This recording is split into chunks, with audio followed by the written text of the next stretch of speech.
Ooh. Welcome back, everybody. Welcome back to the Night of the Seven Kingdoms, episode 5. One of the most interesting experiences of my life going through this episode. This was an emotional roller coaster of epic proportions. I see Joe is just signing on right now. He will be on with us in a few moments. He's getting himself situated, and I'll get rid of the intro nonsense before we get him on here. But whoa, what an episode. I didn't think they were going to give us the battle, especially when we got into the flashback stuff. I didn't think they were going to go all battle. I was like, are they going to pause on this whole thing? And we're going to have to wait. And we're going to have a gigantic episode of foreplay and then wait to come back till next week and then get way into it. But no. They went full battle. They gave us the battle. And they didn't just that. They gave us... I'll get into this, but this was like genre bending, like every emotion kind of thing, going through a lot of different things. You know, could they like got punched up, you know, a little of the flashbacks. They could have got right to drunken Arlen, you know, like in the douchebag. But I still enjoyed a lot of that as well, getting some backstory for Dunk. And we'll unpack all of that tonight. But the battle, definitely we got a foreplay for it earlier in the season, but I like how they did. They focused on the two of them specifically in the fight, and we'll get Joe Dirty Locks in here in a moment to see what he thought. But I'm not alone, of course. I have the live mother grabbing chat. We got the Walking David, we got Slim, we got Lady Danish, we got Alex, we've got Chris, we've got did I see Igor in there? I see Igor. I got to see the wonderful Killmonger. We get the best of both worlds. Great flashback and a great battle. Okay, let me bring Joe into the show here. I don't think he can't hear me yet. He can't hear anything. I muted over here. I think Joe should be in here now. Joe, can you hear me? Okay, let's go. So we got Joe Dirty Locks on the show. Let me turn this fucking music down. There we go. Let's get this music going. Oh, that took forever for my fucking computer to log in. Oh, we got some technical difficulties on Joe's end. Yeah. Oh yeah. It's always some technical difficulties. It happens, Joe. It's technology catches up with all of us in all of our situations. But it's great to have you on the show, Joe. What did you think of this episode? What are your first thoughts coming off this one? Because you actually haven't been here for a couple weeks, so you can catch up and tell everybody what you thought of the last two episodes if you really. Last week's episode was fucking awesome. That means you didn't like tonight's episode. Here we go. I didn't not like tonight's episode, but it just wasn't your favorite of the season. Parts of it were really good, but there was a definite lull somewhere in there for me. Okay, we'll get into it. Definitely picked right up again, but yeah, there was a bit of a lull. But I think that's part of what I actually enjoy about this show in some ways is taking a breath inside some of those lulls. I just think we'll get into this episode tonight. We'll unpack it because I'm curious what parts you're thinking as well. Let's see what some of the people in the live chat think. We got Big F in the live chat. Showing Baylor's Bastion skull was gnarly. That was pretty fucking crazy. I didn't know that they were gonna go there and show that in that moment. And, of course they were. And I thought that we might have had to wait till next week to see that, Joe. I thought they might have sort of like left this episode on Dunk winning and leave it there and then tap into that stuff next week. That's where I'm like proud of. They fit a lot into like 33 minutes of this episode. Yeah. This was a very packed episode. Even for the point that I know what you're saying, and I think David said something similar, maybe that the flashback could have been cut down a little bit, but yeah, it's still a 30-minute episode. We had a 19-minute fight or something like that. So they did do a good economical amount of time. It just seemed like more real estate than it was in the episode because there's so much. It's added. It's not in the text. If we're getting into that kind of stuff, like that was completely different show added stuff, which is important to note if anyone who wants to know. But I thought this. If I'm ranking these episodes, maybe this wasn't as I didn't like this quite as much as the previous couple, but I still really like this episode. And the battle was done incredibly fucking well, like incredibly well. Yes. Here we go. The long flashback could have been spread out through the series. Yeah, something like that. They could have shown us more of that stuff. But that being said, some of the highlight parts of this episode for me were in that flashback. Like Arlen. Everything that was Sir Arlen from the point in the flashback when that girl got her throat slit and Arlen comes into the story, the flashback is gold. It's the beginning part of the flashback that's a little like like It's the going to get the ship to go to Essos, and it's sitting underneath the thing, and I love you, and I love you, and it like yeah your dead mom come, like all that was a little. they dragged the time. They were tapping out the time. They were like, we only have so much. We want to get this to 6 episodes because for some reason, and again, this isn't a complaint. What I'm saying right now isn't a complaint. It's a compliment, Joe.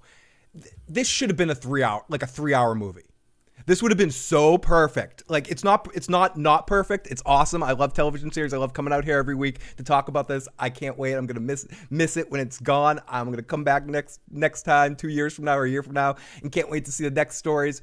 But this, imagine getting all of this in like a 3.5-hour movie. It would be. They could have done it all in one giant thing, and then maybe. I mean, I'm gonna watch it that way. After the season, I'm gonna edit it all together and watch the whole thing as one big giant. Oh, it's gonna be movie. Up on YouTube like that. But like, I'm gonna edit it together. Like it'll be amazing to edit this thing together because I think it would work. You really don't well. even have to just stream it straight through. Yeah, fair. I've already done that like 3 times. Every week I do it over again. Although I'm a little weird, I might go old school and like burn a DVD of like like a movie and to watch on my PlayStation. I'm like so in the early 2000s. Anyways, we got a super chat donation from Pac-Man. Rocky Mick, get up, Mick. Adrian loves you. Or Rocky 5 vibes. You know, we're a Tommy Gunn. I didn't hear no bell, Egg. Or Dunk. I'm sorry, Dunk. Big F. Thank you. Another super chat donation. Holy shit. Thank you, buddy. The Hedge Knight season, it's been very good, and I hope season 2 airs in 2027. There's no reason to wait 2 years. I agree. This is a show because of the simplicity of it and the focus on these 2 characters and how a lot of the source material for these first 3, if they do more than 3, we'll get into that later. But I could definitely see this series coming back in a year and a half or a year instead of having to wait the usual 2-3 years of normal television these days. Which I hope so.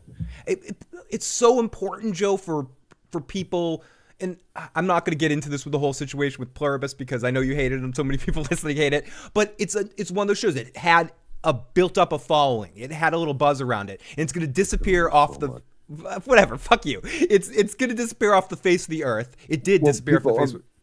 I'm saying it's going to lose so much. That's what I'm saying. It's going to lose. I'm not trying to be like a poo-poo here, but no, and that's what I mean too. It's going to lose a lot of its following. A lot of people aren't going to remember it as fondly or as mysterious. They're going to have a lot of muted feelings by the time it comes 100%. Again. And that happens with House of the Dragon too. Not that House of the Dragon season 1 to season 2, having like 2 years between seasons builds up like your mind's just in different places at different times. Yep. Instead of there's something about every year, something coming out, you're a little bit more forgiving of it. You get into it, it builds up. It's like it's an avalanche building up, or a snowball rolling down the hill. Someone else comes along in the next year and a half and puts out a nice mystery show or a what's going on kind of whatever, like it's done. Yeah, it's done. 100%. Walking David says this episode was when your phone's at like 1% and it starts glitching and you make it just in time for the charger to keep it alive. Oh my goodness. I can understand exactly what you mean, David. Chris says this is the best episode. The Blackfire Wars or anything. The Joust was a super treat. I thought the way they did the battle at the end was awesome because they focused on them and then they had the insanity going on all around them, Joe, because you couldn't focus on each of the individual moments in the fight. I like how you kind of right. That would have taken it out. Listen, if you would put like a good amount of time on this fight and that fight, and how the new Sir, whatever his fucking name is doing, and how Baratheon's doing, how Fosway is doing, how Dondarrion's doing, how this guy's doing. That takes up a lot. It takes up our focus. We don't even know who's in what armor aside from Baratheon, maybe, right? So like. And we know who the Targaryen is we like because of his fucking don't like because of his weird fucking helmet. Yeah, it's the helmets. Like, we knew the helmet situations. Yeah.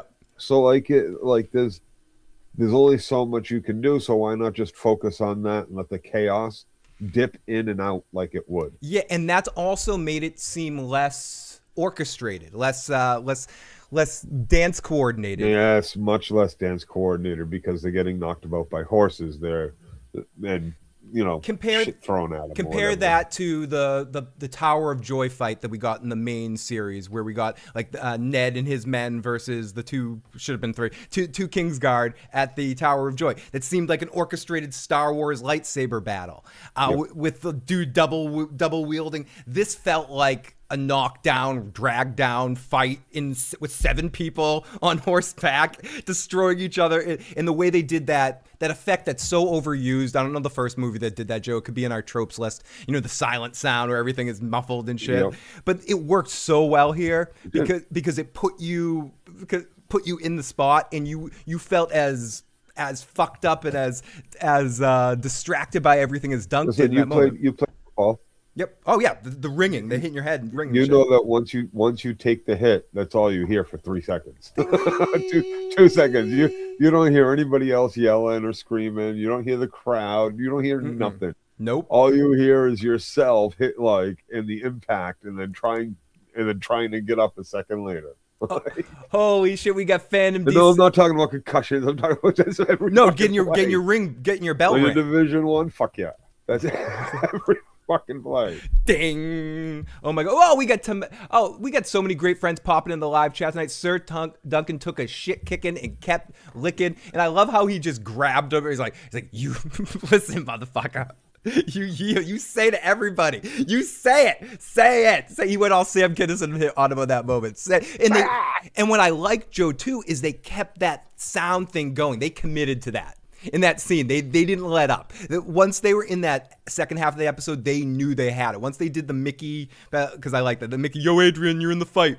Once they did that moment, from that point on, they were like, oh, we have this shit. And that's why I like the beginning, because I feel like they lulled you into a sense of like an emotional roller coaster. Even that scene with Arlen in the flashback, when the girl's throat gets cut, she steals, we have a moment of ha ha ha, we fucked this guy over again.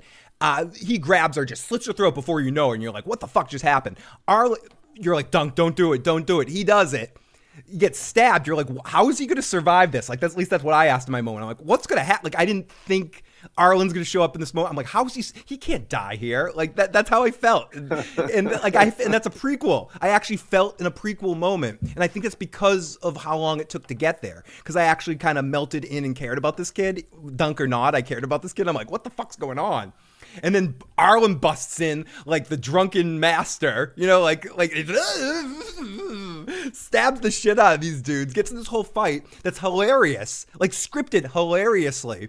And then on the side, this girl's bleeding out, and Dunk's there like crying with her. He kills these dudes in a knockdown fight that's like Tony and Ralphie fighting by the end. And then he just drunkenly goes out there, back in. Yeah, hooker, more booze. And then they go to Dunk and the girl bleeding out, and they do one of those pan outs with like the sad ghost, like the movie Ghost. It was like sad, like he's crying with his lover. And it was just such an emotional roller coaster in 5 seconds that he just go all the way through, that it forgives for me any of the slower start in it, because it's just like shit. Like how'd I get here? I was being annoyed with this whole stupid, like, now this girl gets stabbed, this drunk master comes in. I was just enamored. And then the whole montage after that with Arlen, I can't get enough of that. I'm just upset we didn't see his fake prosthetic cock again. That's my only sadness of that scene. Yeah, it was good, but I had enough of like Wraith girl and. Well, you got your just desserts. You got stabbed in the fucking throat, dude. Yep. It's not like that scene didn't end good for the people that weren't feeling that scene, either not feeling that douchebag Alistair guy or the other ones. Let's get in the live chat. The subtitle said Arlen was singing. Yeah, he was singing in Dothraki. I was going to talk about that later. He was when he was doing that singing song when Dunk was following him. He was singing a Dothraki song. Those 2 flea bottom guards were Blackfire leftovers. I think so. Hot oil is the version of Robitussin. Pour some hot oil on it. And I thought that shot of flea bottom was really cool too. I thought seeing flea bottom was really good also. Yeah, and it was dirtier than than it's ever been. The shots, there was one shot in particular, and I focused on the recap I'll talk about in a second, but it was like we looked up through the alleyways of the building as Dunk was coming out the next morning. I thought that was done really kind of cool, and it was great to see it. But thank you, Pac-Man, for that super chat donation. Let me toast to you, my friend. Lots of Easter eggs tonight. Lots of vomit tonight. Lots of Blackfire references and stuff in the flashback. That was the part of the flashback which was cool, but it seemed like put in just so they could make a couple comments about the Blackfire rebellion and tie Dunk to it and that kind of stuff, which was kind of cool. Gory, but I cried 2 times. Says I don't blame you, Mara. It was an emotional goddamn roller coaster. Daryl says Joe doesn't like love. Joe has so much love in his real life. He doesn't like watching. Joe loves love. Joe loves love a lot more than I love love. Let's be honest about that. Joe's all love. Joe, how long have you had the crow in your pen? 30? We talking your anniversary? We just celebrated our 27th year yesterday. Yesterday, your anniversary is Valentine's Day. Yep, 27, almost 30 years. Joe and the crow have been flying together, and so that's 27th anniversary. Wow. Okay, we don't have to dwell too much on that, but that's because we're old. But that's a beautiful thing, Joe. It's very beautiful.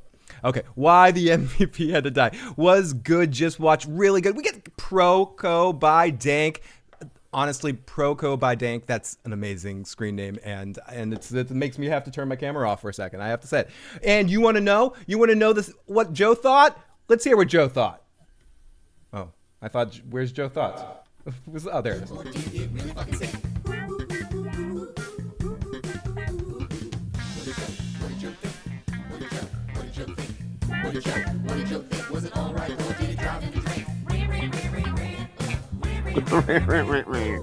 Yeah. Hey, if that's the best thing to come out of my marriage, that and the Ship Buddy song, I'll take it too. Okay, here we go. That fight was fantastic. I know you didn't mean that to sound like Arnold Schwarzenegger on the Fantastic, Apulia, but I can't say it without saying it like that. It was fantastic.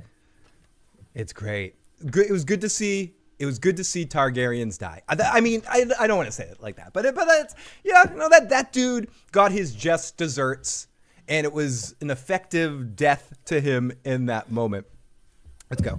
Oh, thank you. You guys are amazing. But what did Joe fucking think? But so overall, though, this season, you're excited going into the finale, though, Joe, right? This show is something that you've generally enjoyed this run, and knowing what's left in the story and the finish of all this, we kind of know what's going to happen. Like, I'm excited for next week and to see where they take this as a cap off to this. But I'll say for me, generally a few ups and downs, a few moments here and there, but generally speaking, I thought this is the best Game of Thrones stuff we've had since season 4 of Game of Thrones.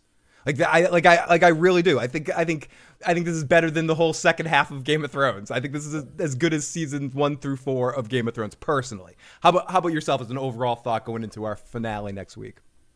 So, you say, am I excited? Less excited, more bummed.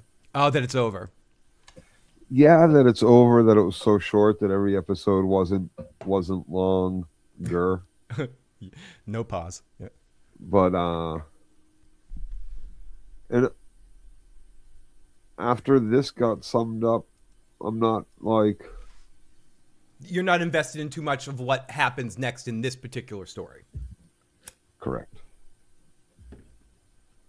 So there you go. But I actually am. There's a lot. I do want. I'm like, don't get me wrong. I'm like, that's the only thing I have to look forward to until next week, basically. The pit and then that. I think next week is. I blame Dunk. He killed a good king. He did. He got him into that. The Targaryens won't be inviting me to their names day. No, they won't. I'll be hanging out with Tywin Lannister.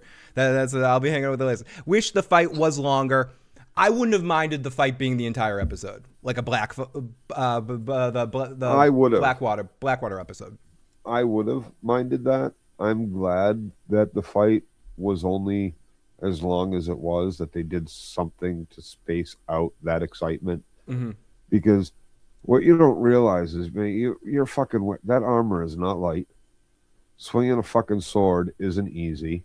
Getting hit in the head with a fucking mace and be able to fucking continue the fight and walk in and say congratulations to the rest of the fucking team with your head caved in is not easy to do.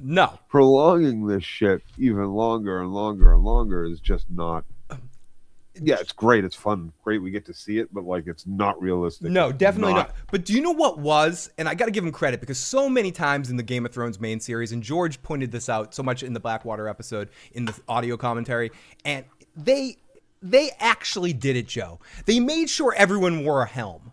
And I haven't said it already, but I'll say it out. Except Dunk for half the fight. Because it came off, and there's a reason. He pulled it off. Yeah, but because he got cut in the throat. There was a reason. In the eye. There was in the eye, whatever. There was a reason in the face, in the head, so the upper part of his body. There was a reason within the episode for him to take it off. You know, it wasn't they all went into the fight and someone decided I'm going in without my helm on. You know, they all went in with the helm and that Baratheon helmet. It just makes me want to see a Bobby Baratheon in his prime, like seeing the horns out there. Imagine him with the hammer, like Bobby B. But the problem is, I'm imagining like a young, fit Mark Addy, and whoever they cast as Bobby Baratheon in the prequel thing would be horrible. Like I just feel like it wouldn't capture the same lust of life. But like this guy is doing a pretty good job of it too. He didn't have too many moments in this episode, but it was kind of cool to see the Baratheon armor and all of its glory rolling in the motherfucker. Great to see everyone in the live chat tonight. This was the best fight of all the fights we've seen. It's definitely up there. I'm trying to think the best fights in all of the Game of Thrones, like one-on-one fights I think the Hound versus Brienne was a pretty damn good fight. The Hound versus Beric. Beric, yeah. The fight, with the flaming sword, that fight. The Hound versus, pretty much when the Hound's fighting, it's a pretty good fight. Thoros. John versus the dude with the knives. I'm the baddest guy in all the feet. That dude, whatever. What's his name? Someone in the live chat will remember his name. That was a pretty good fight. Some of the fights against the White Walkers. But yeah, I think this is definitely a high ranking. If we're doing the tier rankings of Game of Thrones battle fight scenes, I'll put this as an S tier. This was top tier Game of Thrones battle moment in that action of that particular scene for sure. And the two Erics in the House of the Dragon. Plus, it was Westeros had helmet laws. They did. George is pissed off about that. He's like, everyone would be wearing their helmets. Carl fucking Tanner. Thank you, Daryl. I'm Carl Turner. They used to hire me to kill people. What is fucking doing the fucking? I'm a fucking legend in Gin Alley. Yes, legend in Gin. Thank you, David. Yes, the fucking He's a fucking legend, dude. We got our first voicemail of the night, Joe. Let's see what this person has to say. I think it's the wonderful Antoine Thomas. Hello, Phil. This is Antoine Thomas. I want to say, and I got a question for Eric. Did we or did we not just see a pre-Roberts Rebellion tonight? I mean, we see Baratheon taking up for Sir Duncan the Tall, so you got to know that this is, I wonder if this is in the book. You gotta go back and check that out. Absolutely. I thought it was really cool to kind of see more of this world. That's the best part of this. It's seeing, and we've talked about this all season, so I'm being kind of repetitive with it, but it's good it feels like we're actually inhabiting a real world. And I'm not using this as an opportunity. I like it a hell of a lot more than Joe. A hell of a lot more. I actually enjoyed watching both seasons of House of the Dragon. But I said it before. House of the Dragon feels like I'm at the Vegas DS9 exhibit. Like I'm not really in Deep Space Nine. I'm in Vegas Deep Space Nine. Hey everybody, look at the fake Ferengi's. Like a great exhibit at Disney World. If you go to Star Wars, you're not really in Mos Eisley. You know, people aren't really shooting. It's cool. I haven't been there, but I imagine it's cool. It's neat. It's whatever. I've been to Harry Potter Land in Universal, and that's pretty cool. But you know, like it's still, you feel like there's something you're not quite really there. And House of the Dragon feels like I'm not quite really there. Like it just feels, maybe that's part of like the dragons and the CG. And I think the dragons look great. I think House of the Dragon does an amazing. It's more than just the dragons or CGI in there. There's something there. Doesn't feel like a real human world. This, and I've said it over and over again, feels like we're inhabiting pre-Robert's Rebellion Westeros and really being there, Joe. Like feeling the smells. We're feeling the smells being spread across our face. Yep. It's amazing. The amazing Jackie C is in the live fucking chat. Rick works in the Governator.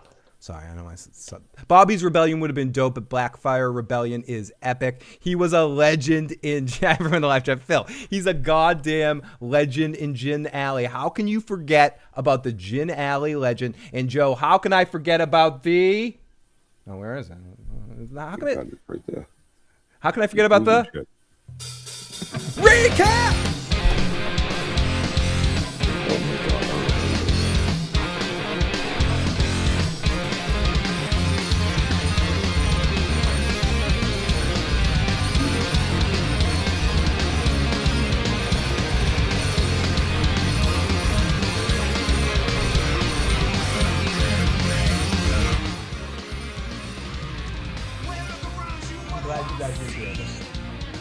Jesus, so you go full gold cloak on that fucking puppet back I'm a there, different on that stuffed animal. It's a different kind of furry, you know. It's like my furry. Full gold cloak. My man. furry tendencies are a little bit. I went Sir Arlen. I was trying to. Nah, you went gold cloak. When Jamie Lannister, I went weird Jamie Lannister. But thank you, dogs, for not going too crazy. Man, welcome to the recap. Let's get into this damn episode.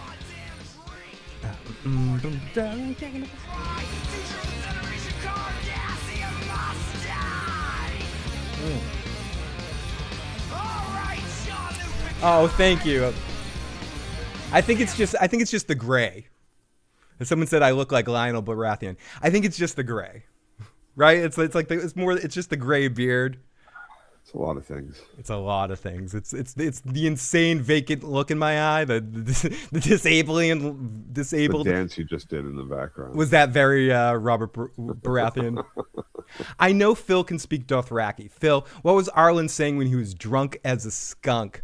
He was saying, every Dothraki, we love horses. We do weird things with horses. It's something about horses. I'm gonna, if I'm putting my money in the table, it's about killing or horses. Yep. You know, or killing that's it. with horses. That's it. Killing while on a horse. Right. Do you think I'm using good deductive reasoning there, Joe, to say that it's like if we're talking about Klingons, it's killing or honor. With Dothraki, it's killing or horses. Yep. You can tell how much the actor who plays Egg loves playing that role. We got to talk about something about Egg by the end of the show, Joe. I know you don't really follow news stories, entertainment news too much, but there's something to do with the kid Dexter, the kid that played. He might have let out a gigantic spoiler for some stuff by accident, but we'll talk about that a little bit towards the end of the episode. Bobby B, you're better than that. You're better than that. Okay, so let's get into our recap. We open up with the 7 good guys setting up in Dunk, and all of his knights are being put together. And I like how they show the 2 green guys, the 2 guys that have never been in a fight, puking. And people wondering where Mr. Pennyworth is. They're on command. The kitty pops into the shot. Baylor says the King's Guard won't hurt me.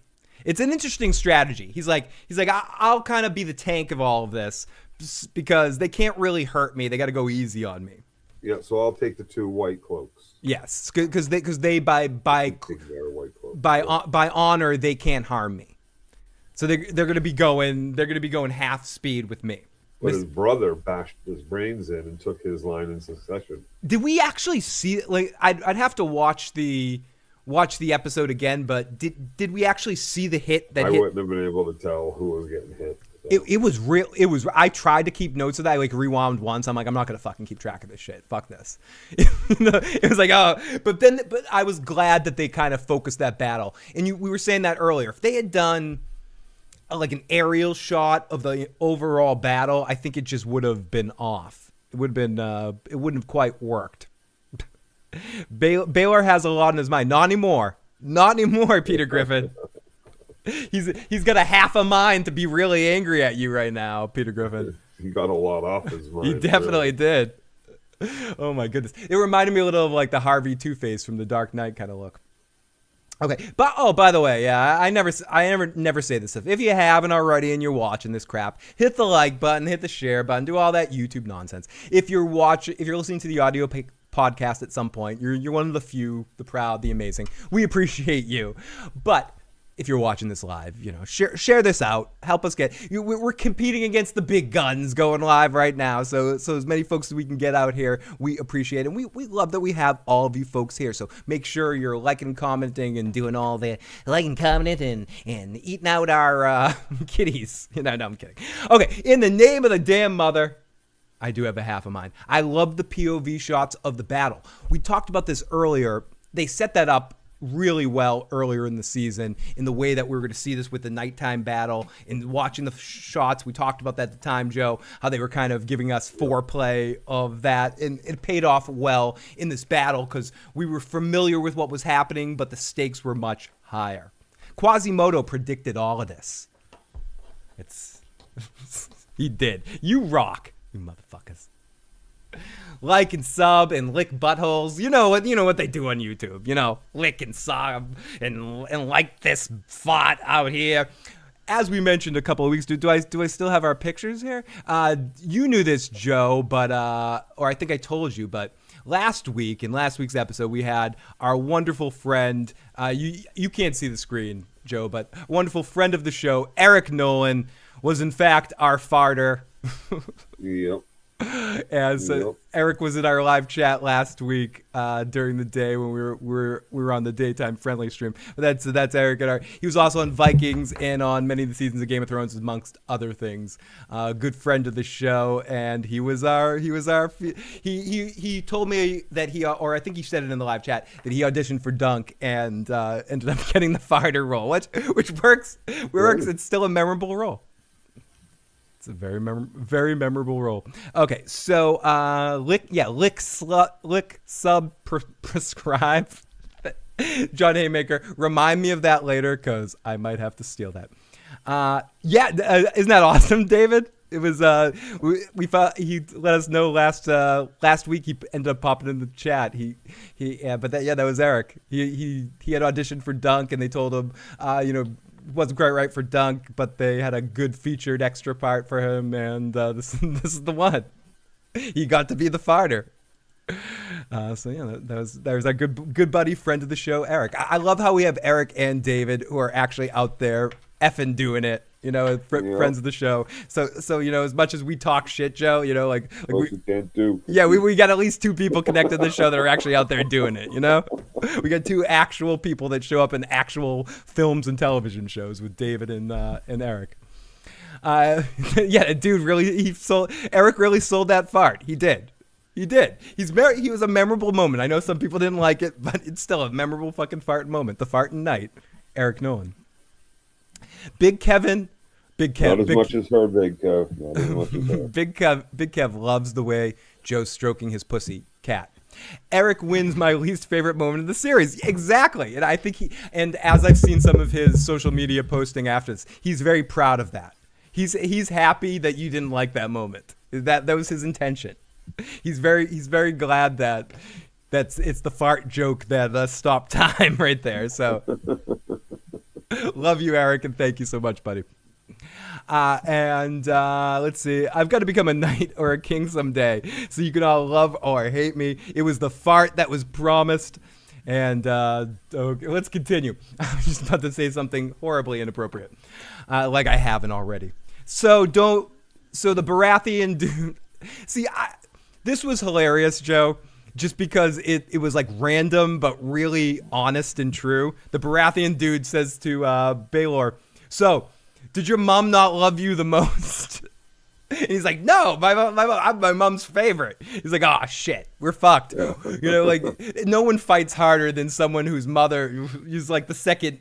I forget exactly what the line was, but it's like no one fights harder than someone who's second in their mother's eyes. I just thought that was a hilarious line.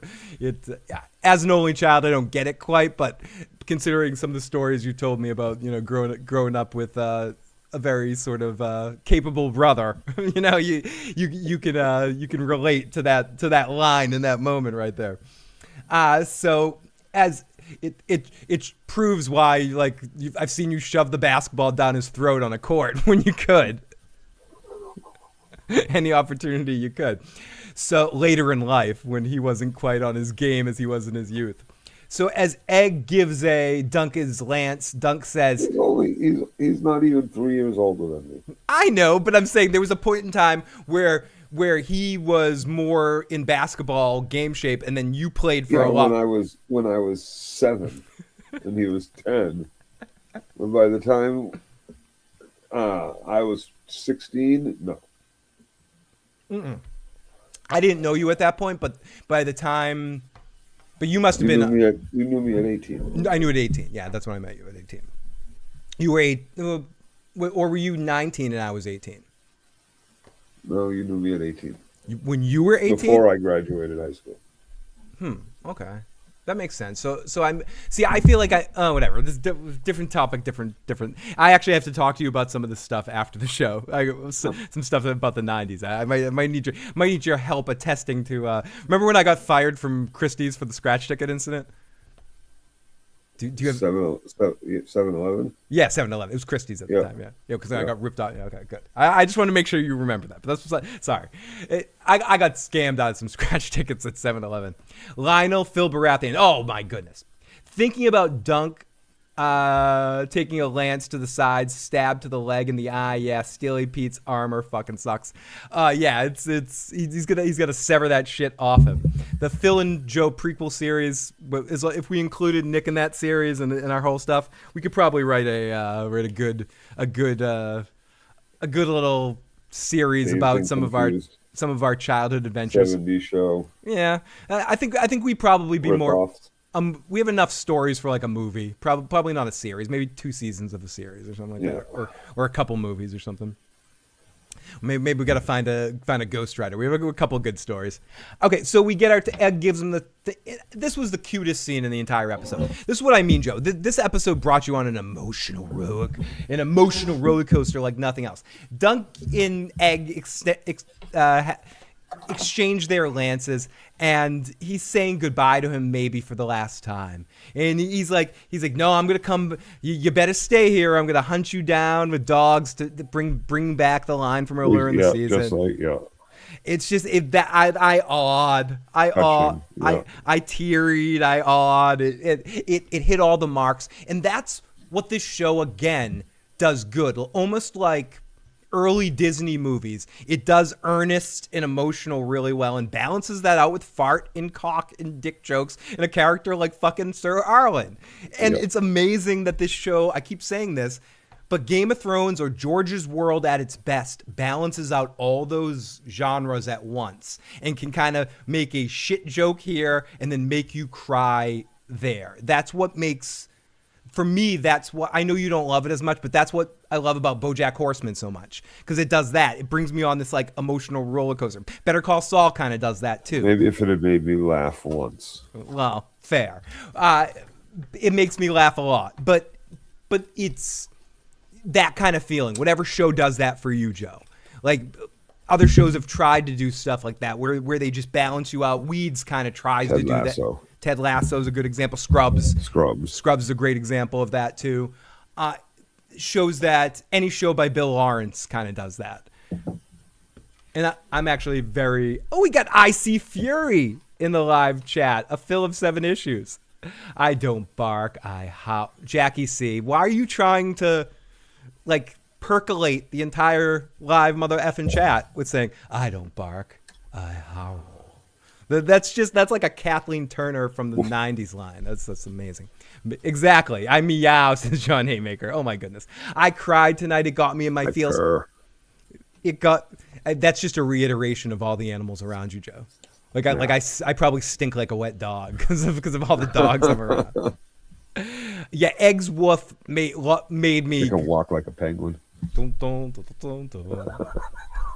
I mean, I was just gonna say it. I don't mean this because of your physique. I just mean it more because of your glasses at the moment. I'm a bear? No, if you were going to play a Batman villain, you would play the Penguin. No, come on now. What Batman if you played any Batman villain, if you were cast to play a Batman villain, which one would you say you would be besides the Penguin? Like you'd have to do something about your hair. But I think with the glasses and you shaved, you could be a pretty good Oswald Cobblepot. Oh, No, Scarecrow, Predator, like Scarecrow, maybe, sure. Scarecrow. I could see Scarecrow too in the right context. You can be pretty scary and weird. I've seen you on mushrooms. Like not you on mushrooms. It goes along with my profession. I've taken mushrooms and been around you, and you're pretty weird. Walking David also adds Scarecrow. So okay, maybe not. I'm projecting Penguin on you. This is very sit on a couch and listen to your problems. Look, no. Maybe. Jackie C says you want to be the Riddler. That's who you'd want to be. No. I think he would, because he'd want to outsmart people like that. But you wouldn't want to be. You'd want to be tougher than the Riddler. But you'd want to outsmart Batman. I don't know why we're talking about this, but you'd probably want to outsmart Batman. So let's get it back. But the problem is I'm just not a villain. Not. You're not, but in this context, we're projecting you onto villainy. You're much more. So if you, by your profession, you'd be like Victor. What's the psychologist? Zaz. Not Zaz. The doctor. The psychologist. Victor. Scarecrow. Not Scarecrow. There's someone tell me. B.D. Wong played him in Gotham. What's it? Okay, yeah, that guy. What's the B.D. Wong. He was Father Makata on Oz and a bunch of other stuff. The Penguin was an evil SOB. Let's get off Batman. I'm sorry, everyone. That's like, why are you fucking talking about Batman? We'll save rants for the end. I'd just be like a Riddler goon. You probably or like be more, a Joker goon. Yeah, you probably be more of a goon. You'd be one of my goons. We got a member. Oh my God, Kelly Johnson just became a member. JDL is a smart man. He knows this is why A Knight of the Seven Kingdoms is gold and House of the Dragon is hot garbage. Joe will want to be wanted for murder after he kills all the Walking Dead writers' room. You would make a great Riddler, Phil. Riddle me this, Haymaker. I wouldn't mind doing that part. Damn, I love Gotham and I can't remember. You know who I'm talking about, fandom. Okay, he's the main villain or he's the start main villain of Gotham City, or of one of the Gotham City. I'd probably be Dr. Frost. Hugo Strange. Thank you, Kelly Johnson. Hugo Strange. You might be Hugo Strange as well, Joe. No, I'd be Schwarzenegger. Dr. Frost. With the ice puns and shit. Yeah. Yeah. See, I see you more as a villain, Joe. You're like this Targaryen asshole that Dunk is giving a shit, kicking his ass. Okay, so Dunk, we're so not even through the first part of this episode. Egg gives Dunk the lance. We get the title. We get the intro. We hear a voiceover. We hear I love how we have a ring announcer that's like, "Let's get ready to rumble" in his whole Westerosian way. He's in one of like a 7 priest or like. Yeah. A priest can't actually go out there, but like one of like the little ones. Like a scepter? Altar boy. No, a scepter boy. A scepter boy. Is that what they call them? Is that the official Westerosian title? He carries the Meister of the Temple scepter. Yeah, we all know what that means, Joe. Pox in front of him, you know. Yeah. A pox on all of your house. Joe equals the master of locks. Hugo, thank you, Kelly Johnson. Phil is the Scarecrow. People say the Scarecrow. I guess Joe and I would probably be different sides of the Scarecrow's coin.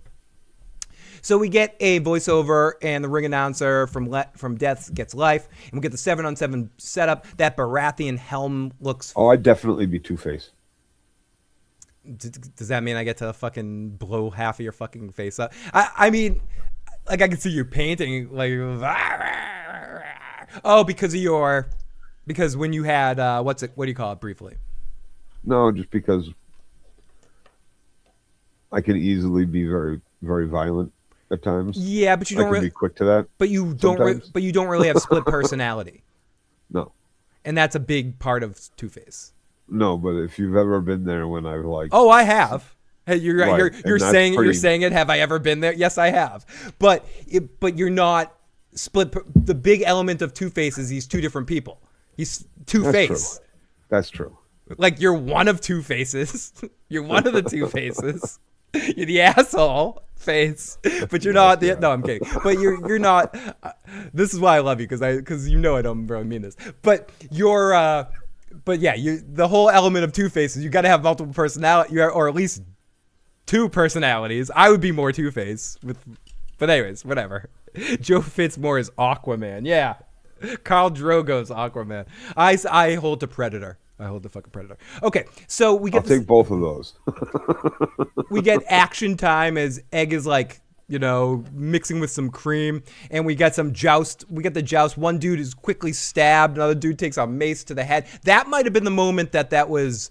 I had to watch Baylor getting the mace to the head. Might have been that shot we see right at the beginning before we cut to the flashback, but I don't know. I'd have to rewatch it. I have to admit, any of the fight scenes were more viscerally taken in by me rather than taking proper notes of them. I couldn't take notes of those action moments. Even Batman has a temper. Joe would be Lobo. Joe fits more. Phil is Scarecrow. Mean Gene of... Yeah, exactly. He was like the Mean Gene of Westeros, Icy Fury. We got Kelly Johnson with another Super Chat donation. Kelly Johnson, you were incredible. Is House of the Dragon even worth watching after this episode? I love your committed hate to House of the Dragon, Kelly Johnson. It never was. It's not as bad as you guys think. It absolutely is. It's better than all that. The CG dragons alone are worth it. Do we have another? We have a. By the way, everybody, if we're missing your live chat for some reason, and you're typing in the live chat, and you're like, Phil, you're not reading my shit, and you're too not afraid, and talking isn't your thing, and you don't want to leave us a voicemail right now or possibly call in after the recap. You can always text in at 781-990-8509. We have area code 561. Stilly Pate makes the worst armor. Have you bought armor from Pate? You might be entitled to some compensation. Call Joe G Lawyer at 1-800. Get your entitlement. No, those stabs didn't go that far in because the ring mail was good. It did. The ring mail held up. Yeah, but the armor didn't. The armor sure as F didn't. No, it did. It all held up for him. It all held up really well. No, pretty good. It's good to have a smithy on your side. Just like it's good to have a mechanic on your side that always can kind of make sure you're not getting ripped off and do your best deal. I had no issue, bud. I'm gonna finish Hot D so I can chair. Oh, we got JDL as the true prophet of Westeros. You got to remember too that this kid that he's fighting basically one-on-one, while they're both getting pummeled in chaos, is very well trained in combat, in wearing armor, in fighting, jousting, and all of this shit. Sword play, mace play, fucking all of it. So Dunk, he's been trained by a knight somewhat. We haven't seen any of it in all the flashbacks. Not yet. We haven't seen any of that quite yet. Right, but we've seen him, as a sparring partner for the knight. But that's about all we've seen. So you got to feel like whatever this guy took, that armor held up really well. And if he wasn't wearing armor, if these two weren't in armor, he'd have been fucking dead. Yeah, especially when you make a good point. The guy he was fighting tonight, Dunk is a guy that was trained by a hedge knight. Obviously, we've seen that hedge knight knows how to fight, so he taught Dunk actually how to fight. That's one of the things that we get clear, and again in tonight's episode, that Arlen knows how to scrap.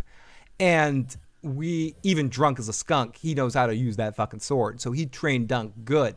But he's fighting, might be a douchebag, but he's a douchebag in Prince armor, with a fucking mace, and been trained in by the best people, knights and swordsmen, exactly, in that's been passed down through Targaryen history and all that, all that sort of shit, Joe. So it's worth mentioning that Dunk really held his own, and yes, the armor also held its own against the richest armor you can get in all of Westeros, and some of the best fucking weapons too.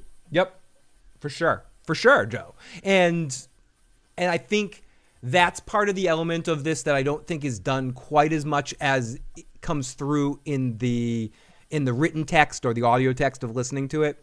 The difference of that, the financial differences between in what this fight means on that level. I feel like the show underplays that stuff a little bit. It absolutely kind of did. You got to realize just how good this kid's fucking armor is made, forged in castle with steel. Yeah, and with some of the best steel, not forged fucking on the road from fucking castle to castle following tournaments, or, you know, a couple of weeks ago at, 100 miles away at this blacksmith he's fucking hut. Like, the last couple of pieces that weren't sold that he hobbled together for a guy that's a fucking giant that you don't really have to make that many pieces of fucking armor for to begin with. Like, for what it was, a rental on the fucking side of the fucking at the fucking parking lot in the fucking fair. Are you kidding me? He fucking had the best grilled cheese, parking lot grilled cheese. Yeah, his fucking burrito for $1, the size of your fucking head. Yes, please, Mr. Hippie. Yeah, that was like those friggin' radiator. I used to fry a radiator grilled cheese. Yeah, radiator grilled cheese. Yeah, dude. I'd fry. I wanted a Parmesan, and I got a radiator fucking grilled cheese. With some ketchup on it. Yeah, that shit's delicious. Kelly Johnson, I took your shot for your super chat, but Sir Arlen put the boots to them gold cloaks. He did. Yes, he did. And I can't wait to go. Chris, that means everything. I think Joe and I. It means everything to Joe and I that any of you folks that we're part of your watching experience because you're part of ours. This is the most fun that us old Muppets get to have. So thank you for making our time watching more fun, because as we've said before, Joe and I would call each other and bitch about this anyway. So like two old yentas. So we appreciate that. Any of you guys join us. We got 50 plus people just checking this out, watching us. We appreciate all of you, and thank you. Okay, so we go to the flashback, and we're gonna yada yada some of this, and we're not gonna yada yada, but we go to young Dunk. He gives a fuck. There's some dude stuck under a horse, dying, trying to talk to him, and Dunk tries to Dunk is like peeling the fucking horseshoes off the horse because he can get a little bit of cash out of fucking dude. They're like trying to get the pipe, the copper pipe out of the houses and stuff like that. Houses, yeah. The wire, the pipe, whatever the fuck. Dude, whatever you could get. Dude, they left an awful lot behind for a couple of little scavengers. Like, if you're gonna take the belt of the dead friar, there's a lot more you're gonna take with the symbols on it. There's a lot left there that could be fucking scavenged. Joe, I'm with you. If you're gonna go scavenger, if you're gonna go that game, you go all the way with it. You don't fuck around. You take every little bit of anything you could possibly sell. And they're setting up a lot that Dunk and what was her name again? You said it earlier. Rafe? Is it? Rafe. Yeah. They would collect bodies during the Blackfire War and they were basically scavengers on corpses during the Blackfire Rebellion situation. And anything, any coin in their pockets, anything, daggers, fucking all that shit's worth money. Yeah, I mean, I definitely had years of my. I mean, I'm still in years of my life where it's like you turn in the coins, you turn in the cans at the supermarket so you can get a couple extra dollars. Like I still do it. I don't buy that crap anymore. I buy seltzers, which is a different kind of crap. Joe Dirty Locks is, we get another super chat, is Knight of the Seven Kingdoms helping restore your faith for yes. A Song of Ice and the Fire. Yes, me too. Me too, for television versions of it, because it seems like this. But what's funny about this, Joe, is this is yet another, in a weird way, a Targaryen thing. So I know Dunk But Egg is a Targaryen, a future Targaryen king. There's a lot to do with Targaryens. Every spinoff that we've had so far has some Targaryen connection. I guess everything in Westeros does. But this does set me up and make me feel hopeful for that there can be other great stories and great series of Westeros stuff, for sure. Yeah. We've got, holy shit, a $10 super chat. Thank you for this stream. I thought the episode was great, but the timing could have been better.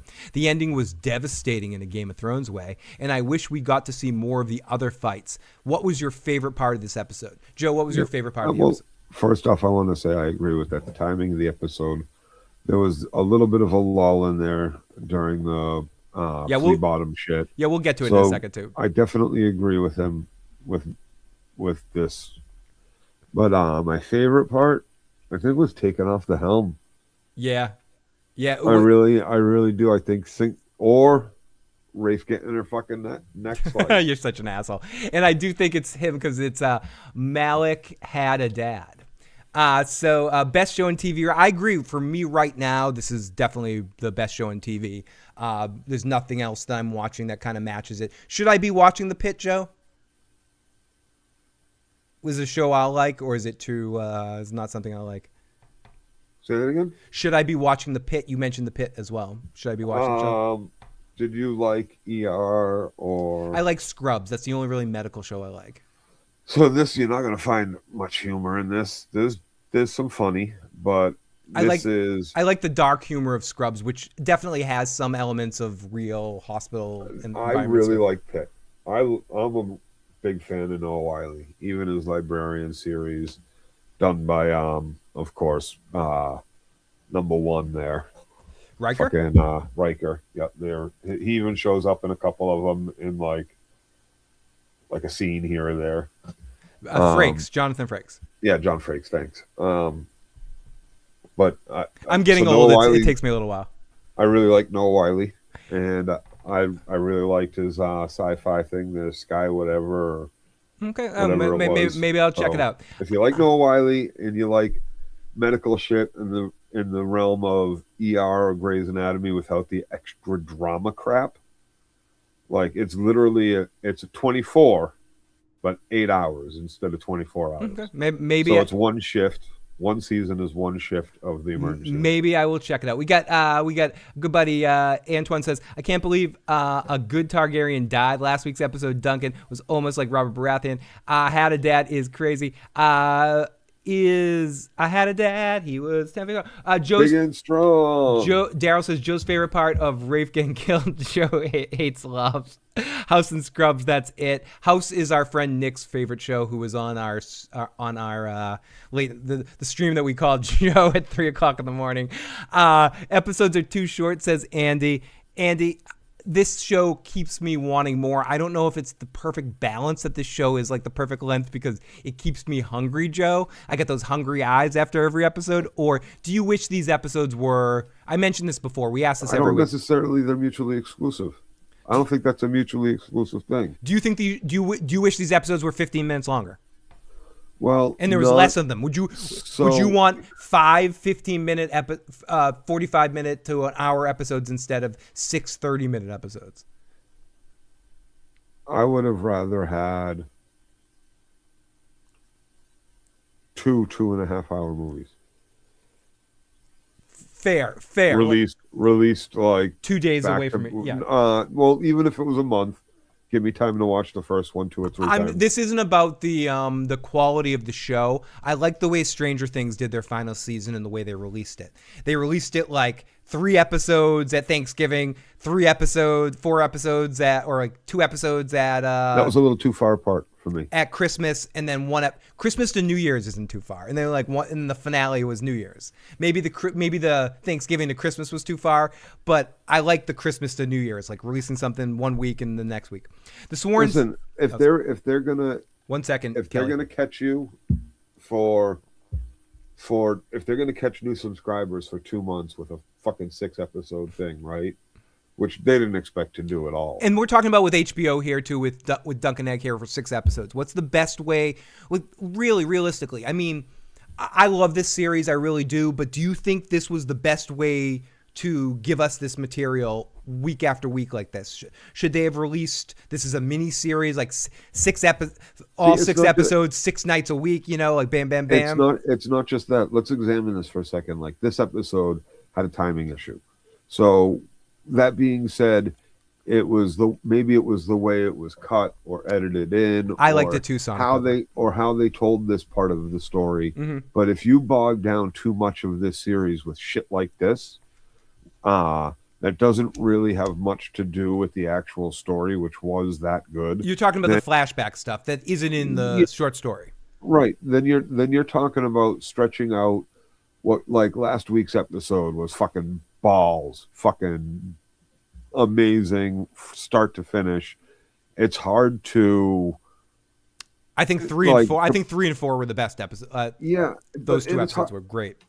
It's hard to throw a bunch of filler shit in without slowing it down too much or killing timing or becoming uninterested in weight. Like, I don't know if you can, how much you can stretch this out unless you fill it with interesting enough stuff. Yeah, and that's my thing, Joe. If they're not, I'll be straight out. Like, sometimes it's okay. I like Robert and Cersei in season 1. I like this and that. There's Tywin and Arya, Jamie and Ned's fight. I think what Dan and Dave did was better than what George did. But for the most part, I don't like when they add shit. So, especially in something like this that's so contained, I just want to see this, the Sworn Sword, as thank you so much, Kelly Johnson, for another super chat donation. Thank you so much. Sworn Sword is going to be amazing. They don't need to add stuff. They didn't need to add this flashback. It was cool. It was right. It was unneeded. They didn't need to add this. And here's the thing: like, the way George wrote all of those Song of Fire and Ice novels, right? Like, I love how you said that backwards, but that's great. Whatever it is. I know, I like it. What you get is No, lady, I don't think this episode is filler. I just think they added some extra stuff that I really did enjoy. No, and it's not filler. It's not filler. Cliche. It's not filler. It's not filler. It's a little cliche with the our hero loses a woman, it's motivation kind of shit. Like, yeah. It's a little cliche backstory stuff. It's not. It's one of those. It wasn't filler. Tropes. This episode in no way was filler. This was action beginning, and even the stuff in the flashback all fed into the narrative of the character that we're learning about in this particular story. It fit into the storyline. It fit into everything. The get up, the Mickey, all the stuff. Blah blah blah blah. It's just why it works so well in A Song of Fire and Ice is because you have 7 stories being told. It's not just it's every chapter is another one of those characters' stories in those books. So even though it's cutting in the series from like one Stark to the next Stark to the next Stark to the next King to this one, what you get is a complete story. But this is just one story. This is just Dunk and Egg's story. So there's not a lot of other shit that you. That's why I liked it. Making it up on the spot. Joe, that's why I kind of liked all of it. Like, I know not everyone did, but I fucking liked it. I liked all the flashback stuff because as I said earlier, I'm not going to repeat myself, but I liked the progression of it. It kind of gave me the rope-a-dope move and kind of lured me into having a really emotional moment as we'll continue. And it explains a little bit more about why he did what he did for the puppeteer. Exactly. Because it's not just that he had a crush on her, because he had a crush on this other one, and this other one got her neck throat by. He also just believes in it showed his foundation and believes in good. He's like you, Joe. He dies. She asks him if he has words. Take some teeth. Blah blah blah. They take teeth. They loot the bodies. We get to some really low down area. They have a whole interaction, but it's Flea Bottom. Yeah, we get to Flea Bottom. Basically, we yada yada yada. We get to Flea Bottom. Flea Bottom is nasty and gross and whatever. We see some dudes, some knights. He knows this guy's Dunk, and we can tell this is a recurring theme. I'm just bummed we didn't get to see him eat a pot, like a bowl of brown. True, Joe. I wish we did get to see some brown. Hopefully one day we will see like some Flea Bottom brown. Yeah. I'm no big city lawyer. I'm Davos. We'll get like the some pigeons too. Yeah, we gotta get a Davos prequel series. So we get this this night guy that's Alistair that's gonna rob them and like steal their shit. and you can tell he's robbed them before, and that's his thing. And they get away from him, and they go to try to sell their stuff, and the dude's like, the rebellion's over. We're not gonna buy your nasty shit anymore, but we'll take the teeth, and they give them two silver.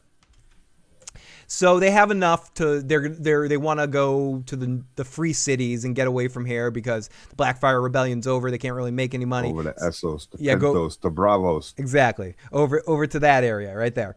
So she's like, and Dunk's like, I don't want to go. My mom might come back, and this is all kind of cliche stuff. We'll yada yada through it. So they get emotionally connected. I love you. I love you too, don't I? That's why if you don't come with me, then you're a putz. Joe, I love you. Will you come with me? I love you so much. Let's run away together. I love that we're together. Can you cut off my penis and make me your wife? I love it. Whatever. Like, I'm only saying that because that's what fucking Arion said to Aggie. He's like, I want to cut off your penis and make you my sister, so you're my sister and I can marry you. So people are like, why? That's random, Phil. No, it's connecting to the fucking show. So you get.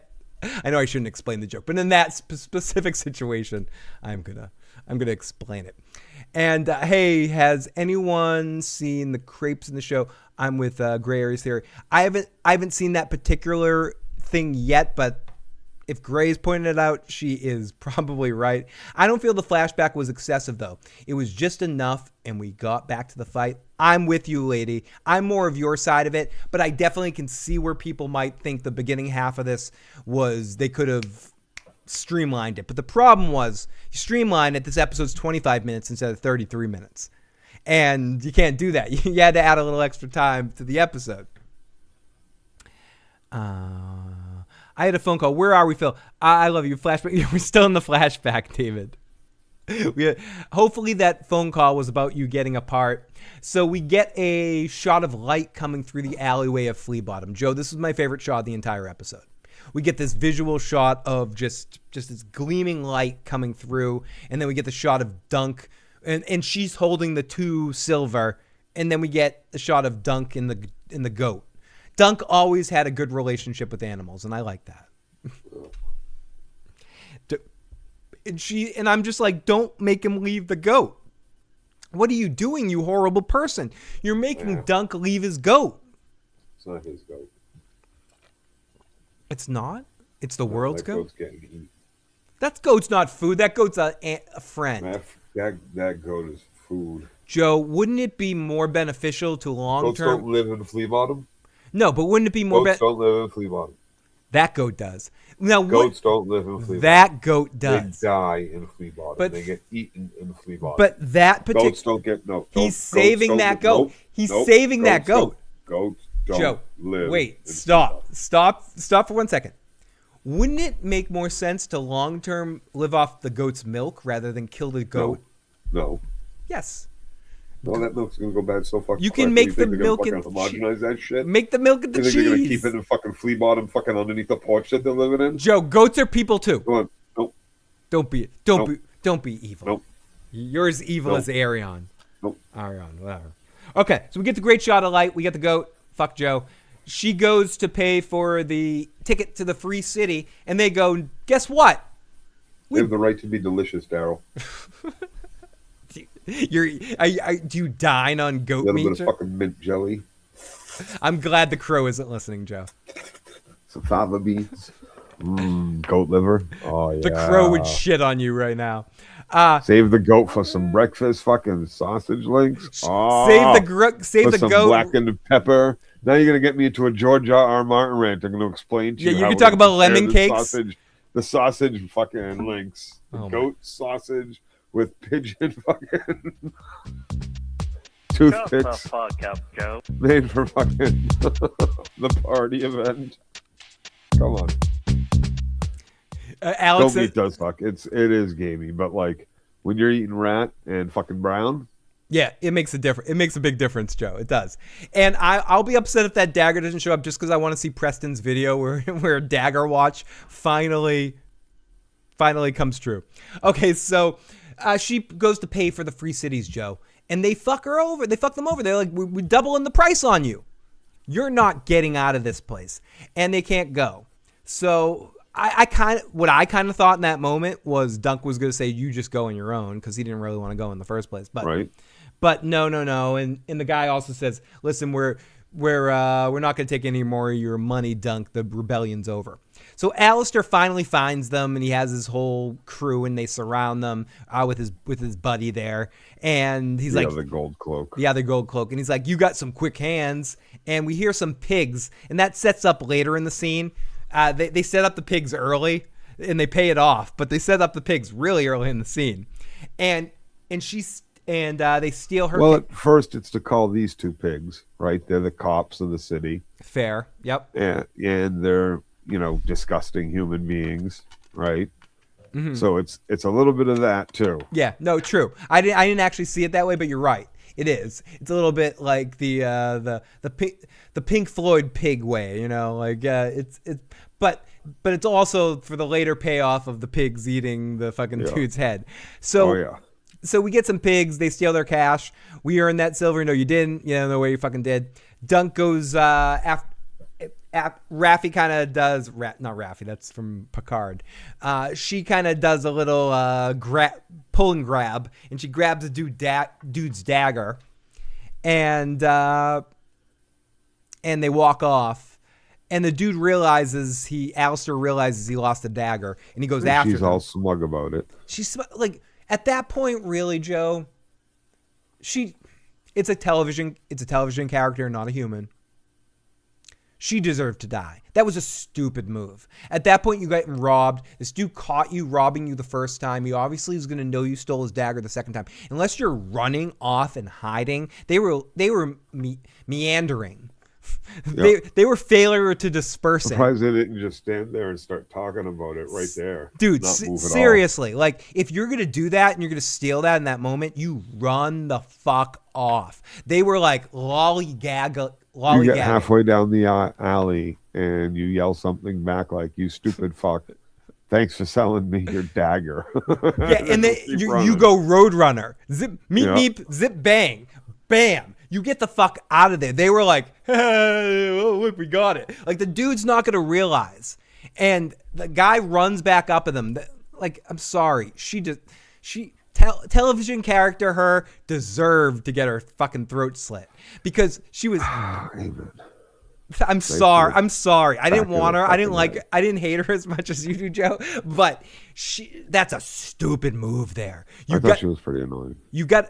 Fair, but I'm just saying beyond that, just from the move standpoint, that's a stupid move. Yeah. Stupid. You got to know when to hold them, know when to fold them. Well, I watched our friend steal a badge off a cop. The cops Yeah, no, I remember that.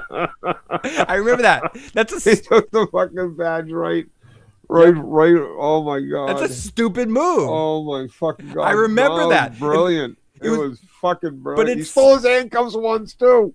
He stole a pair of handcuffs from one of them too once. He was too good at that shit, but it was stupid, Joe. Shit. Stupid. Oh, we got the Walking David left us a voicemail. Let's see. He says he fucked up his impression. I seriously doubt that. Oh wait, let's listen to David's message here.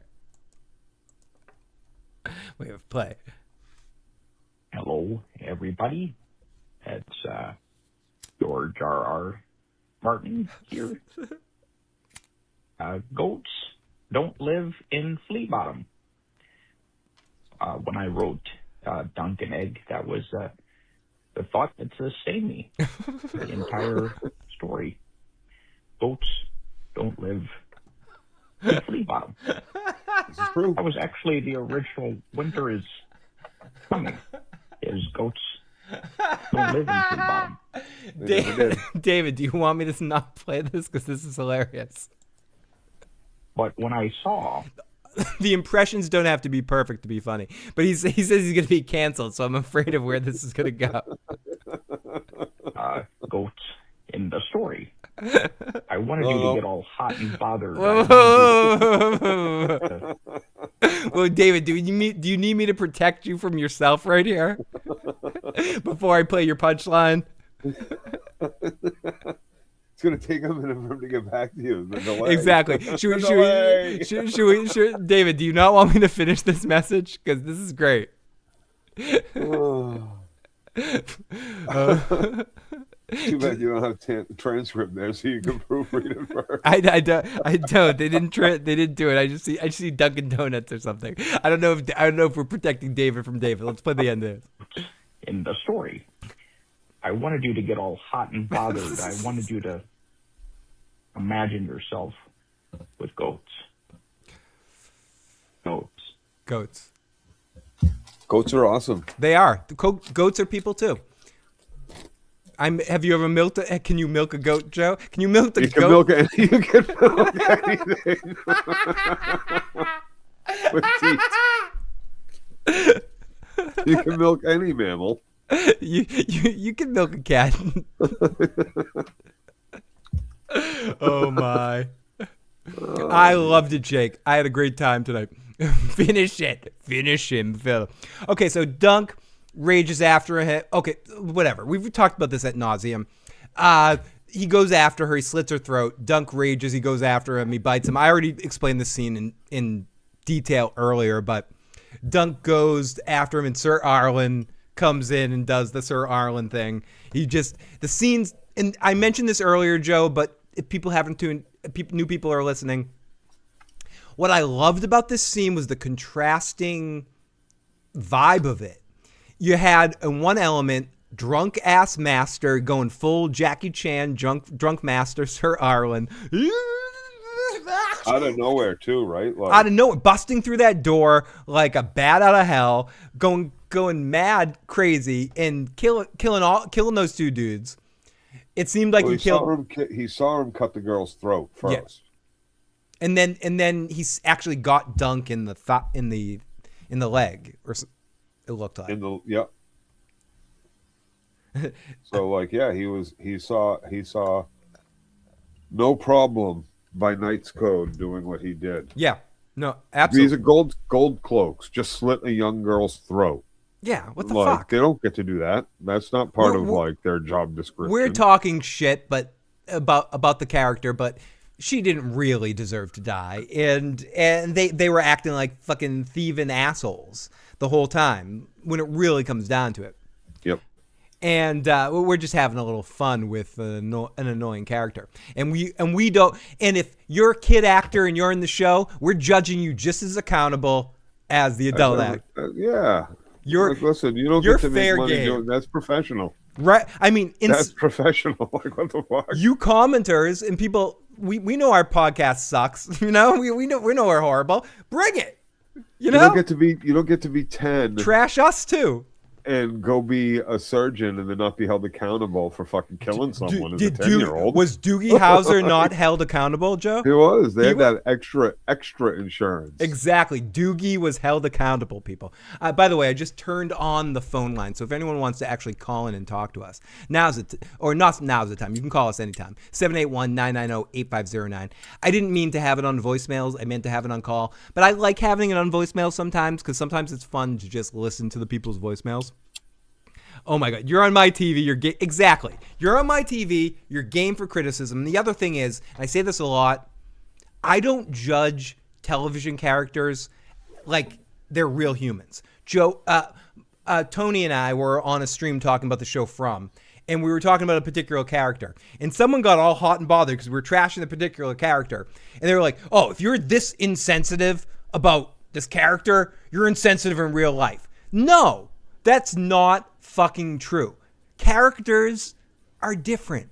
They're fictitious creatures that it's fun to play all sorts of stuff. Like when you're playing Knights of the Old Republic or Fable or any game that you can go on the evil track or whatever. You're dealing with drama, fakeness, fun. Yep. That's what's amazing talking. We're not talking about real people.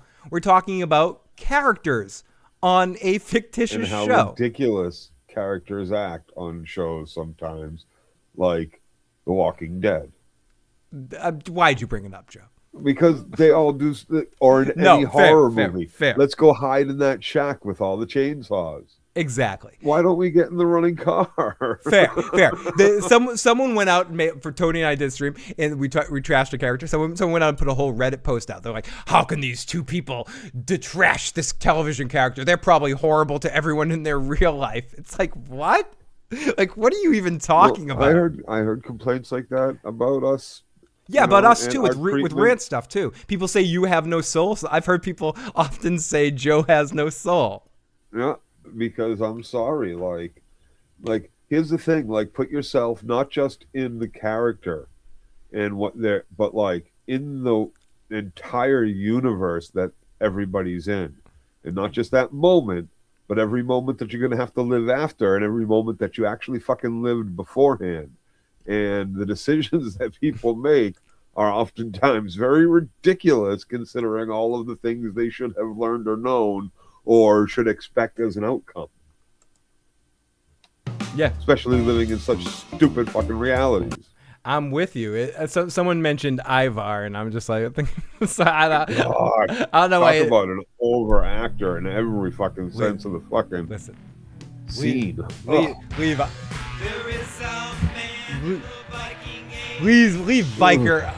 our buddy Ivar wrong. Let's split up so we can cover more ground. And Ivar with the glowing blue eyes. I know I've seen that girl in another show. Oh God, I just watched The Blackening. I haven't seen that. Was oh God, fucking great fucking movie. Loved every second of that movie. Oh, I might check it out. Up so we can cover more ground. Ivar the boneless. Sorry. We all love Ivar here. Okay, so Alistair grabs a sword. He goes back to drinking after he kills Mom. We've talked about the scene over and over again, but I love the parallels between drunken ass Alistair, or grabbing his, or going back to drinking and all that sort of stuff. Sir Arlen, I mean, and Dunk grabbing his girl and her bleeding out. He doesn't even wipe his sword off. He just sticks it right back in the sheath, all fucking bloody. Looks at the kid and walks away. He fucked them up, and it cut the heads off like in the first 2 seconds. He cut the first dude's head off, and the other fight, as I mentioned, was like almost like Ralphie and it got really down, ground, dirty and stuff like. And he just fucked him up, and then he got up, walked into the room, and went back to drinking and whoring. Yeah. Well, like that was the one-armed guy. That was the asshole too. That was like holding his own against him for a couple. Seconds. For a couple of seconds, exactly.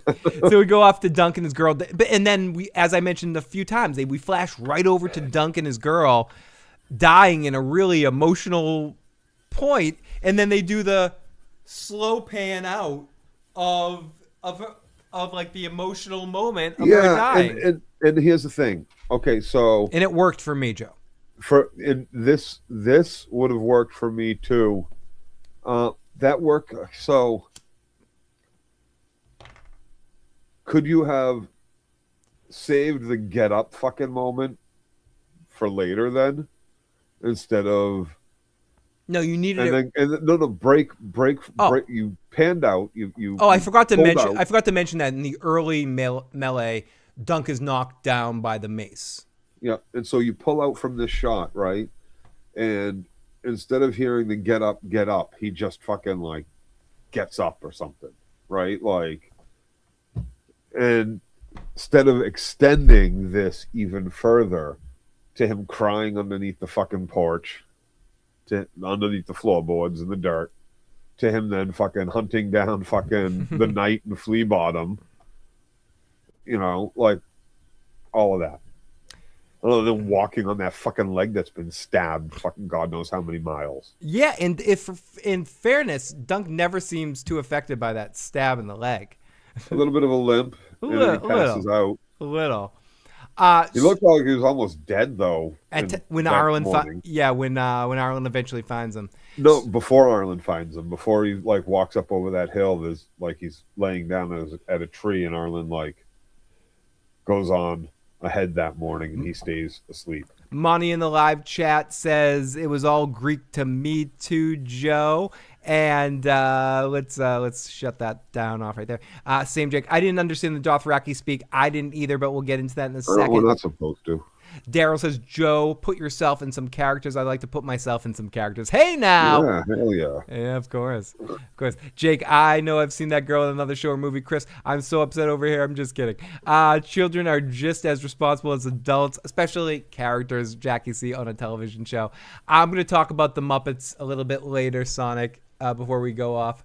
And yes, David, as I said, hey, we got Studio 11, Uncle D in the live mother F fucking chat. I don't know why. It's not the first 3 seconds of the show. I can say motherfucker again. Motherfucking chat. Only reason it was Dothraki was the sub. Me too, Jake. Jake, the only reason I know it's Dothraki. In fact, I went back when I realized. I was like, oh, yeah, it says Dothraki. I gotta write that down. So, Did they have a translation? Well, it didn't. It just said Dothraki singing. Okay. So, I'm sure we can find online relatively soon someone that speaks Dothraki and has translated it already. I bet it already exists. I bet if one of you in the live chat look it up online right now. That wasn't Dothraki. That was Pothraki. It was like more of a drunken Dothraki. Fair.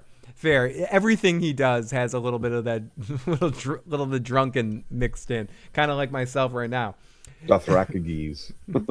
It's like a drunken Dothraki. So, Dunk is a mess. We get a series of single shots with Dunk crestfallen. I thought those were really visually awesome, Joe. We got like 2 or 3 shots of like the whole screen was Dunk's body, like curled Getting up, bashed around, and sad and stuff. Dunk just comes up, he sleeps on him, and I also like the parallel scene we got when Dunk sneaks up on a passed out Arlen and he grabs his sword. He sees his shield. It's almost like earlier in the season when Egg did that with Dunk. to him, yep. And grabs his stuff. Sir Arlen keeps going down the road. Dunk keeps following as Arlen keeps getting drunker, and Dunk keeps following. He keeps training. Well, he was burying someone. He buried someone. He was at a gravesite. Mm-hmm. So maybe his previous squire. And he's just doing a bunch of different situations. We're just seeing the life of a hedge knight in some ways. Yep. We see him training. We see just different sights and sounds. I like how we saw several different kind of landscapes in Westeros at different times here, like following him through different lands, like the Kung Fu. Yeah, that's right. He lost his squire in the Blackfriar Rebellion. Yep. And he's That's why he was there drunk. And through it all, he's singing a Dothraki song. He's off and drunk again. He wakes up and there's a dagger watch. Sorry, Preston, I'm stealing it. It's not the dagger, but it is the dagger. And he almost stabbed himself while he was sleeping. He's like, you old fucking fool. And he looks down the street and he sees Dunk passed out down the road. And he's like, you know what, Joe? I'm gonna help this kid. I'm gonna help him. And he grabs him and he runs up to him and he goes up to him. He looks at him. He goes, Get up. And we cut back into the fight. Give me 1 second. We'll go to the chat. We got Ian in the live chat says Duncan didn't want to leave Wraith. Didn't want the heart to say no, so he tipped off the guards to her next location. Dunk killed her. Dunk got to see the tales of Arlen and Dunk before we did. Blood Raven skin change to become Maegor. Anyone agree with me? Blood Raven, I'm glad we're going to get into more Blood Raven stuff in this series because, Blood Raven did it all. I'm with you. Hemorrhoids Hurts, the most true YouTube name in all of existence. So Dunk wakes up and we get some more, and then we flash into the fight. We get some mace shots, Joe. It's a wild battle. Everywhere, we got horses going back and forth. Arion has a crazy... It's just him and Dunk going back and forth eventually. We see him killing someone, but Dunk ends up taking off his helmet because he gets stabbed in the eye. Arion eventually gets stabbed in the thigh. I thought it was the balls at first, but it's the thigh. Oh, no. It's like the upper thigh. It's like... It's the dick. He got stabbed in the dick, didn't he? No, he got stabbed in the... artery there, his big fucking artery in his... I don't know why I can't think of the name of it. It'll be in chat in a second, I'm sure. And I got to give that guy credit. He might be a villain and a douchebag. All I think is hemorrhoidal artery because the hemorrhoid hurts in the live chat. Femoral artery. That's it. Jesus. You medical professional, you. So it really, that kid's got some balls. Like, he got up at the eventually here, but anyway, Still might die. maybe we'll have to see. You guys in the live chat are cracking me up. And I love how in that moment too, the dude's like, "That's my son," and he comes riding in. But Dunk's bleeding from the neck, and we already talked about this fight scene earlier. They do that sort of, what do you call that effect? Is there a name for that? David's in the live chat. Is there a name for that? Like the thing when the audio is all, I guess it's called the thing when the audio is muffled. Muted. Muted. Like muted. Yeah. But it usually happens. Like Saving Private Ryan does it. I'm sure there's I'm sure there's definitely a term for it, but it's everything you're deafened, you're muted. Yeah. I did watch The Stranger Things. Joe, I don't think watched it yet. I watched it. I liked it. I know people are. I have not watched the ending. Oscar says, some other adaptations I like to see would probably be Sir Arthur Dane, The First Men, and the Night King's Creation and War, and maybe Robert's Rebellion. Flashbang effect, David says. That's the name for it. Thank you, David, for giving us the technical term for it, because I never knew that. And now I can actually fucking call it something. So we get that flashbang effect situation going on, and it really works in this moment and through this entire scene to add a different element of immersion into it, Joe. I felt like I was there watching it. Yep. I think they did a great job in this moment of making you feel like the Battle of the Bastards did this too, to make you really feel like you're in this moment. In the action. 100%. Camera is on the field. Yep. Really well. So we go back, and it wasn't all shaky cam either.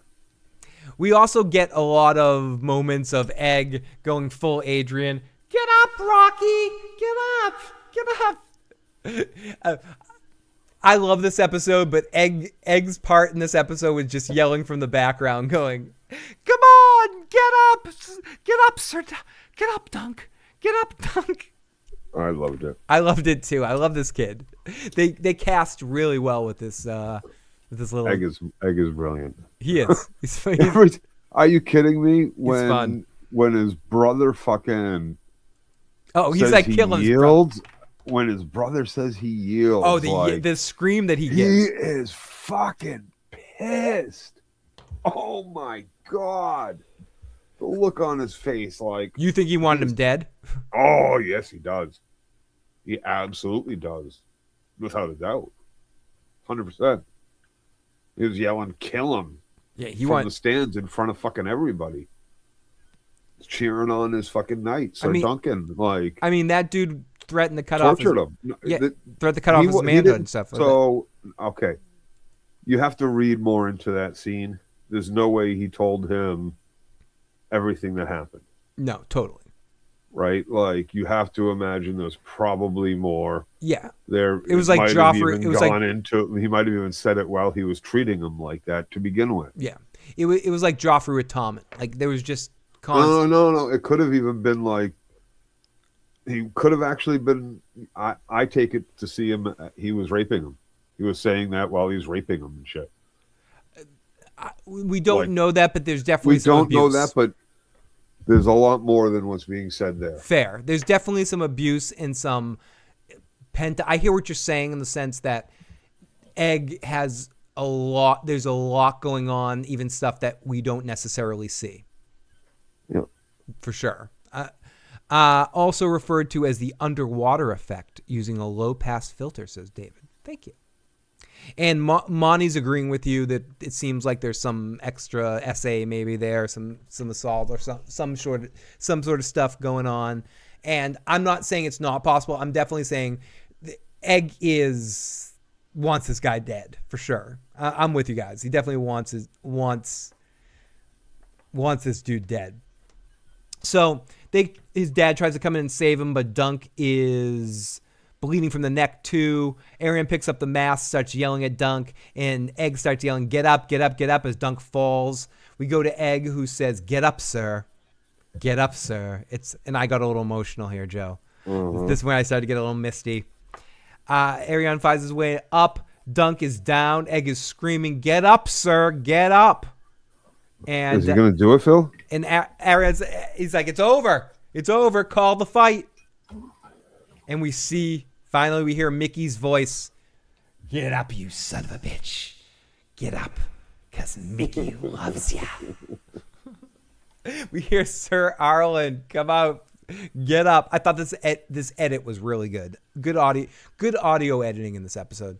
And Sir Arlen's voice, "Get up," as Dunk gets up. Egg screams. The smile on Egg's face as this dude gets up. Ah! So fucking beautiful. I felt it. He yells, "Wait," because the guy was just about to blow the horn for Dunk being guilty. Exactly. And this dude that he's fighting cannot believe it, Joe. He's like, "Oh my fucking God."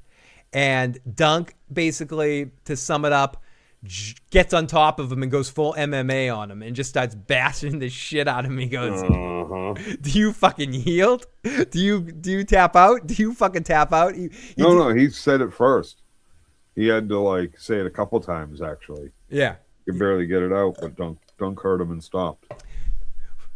What does Marcellus Wallace? I was like, what the fuck? It was fun. And anyways, so as he bashes the shit out of him, we see the rest of the battle raging out all around him. Dunk carries this dude over to the front. He goes, "Tell them what you told me." And the guy's like, "I bring back my accusation." The horn blows. The fight's over. Dunk wins. Yep.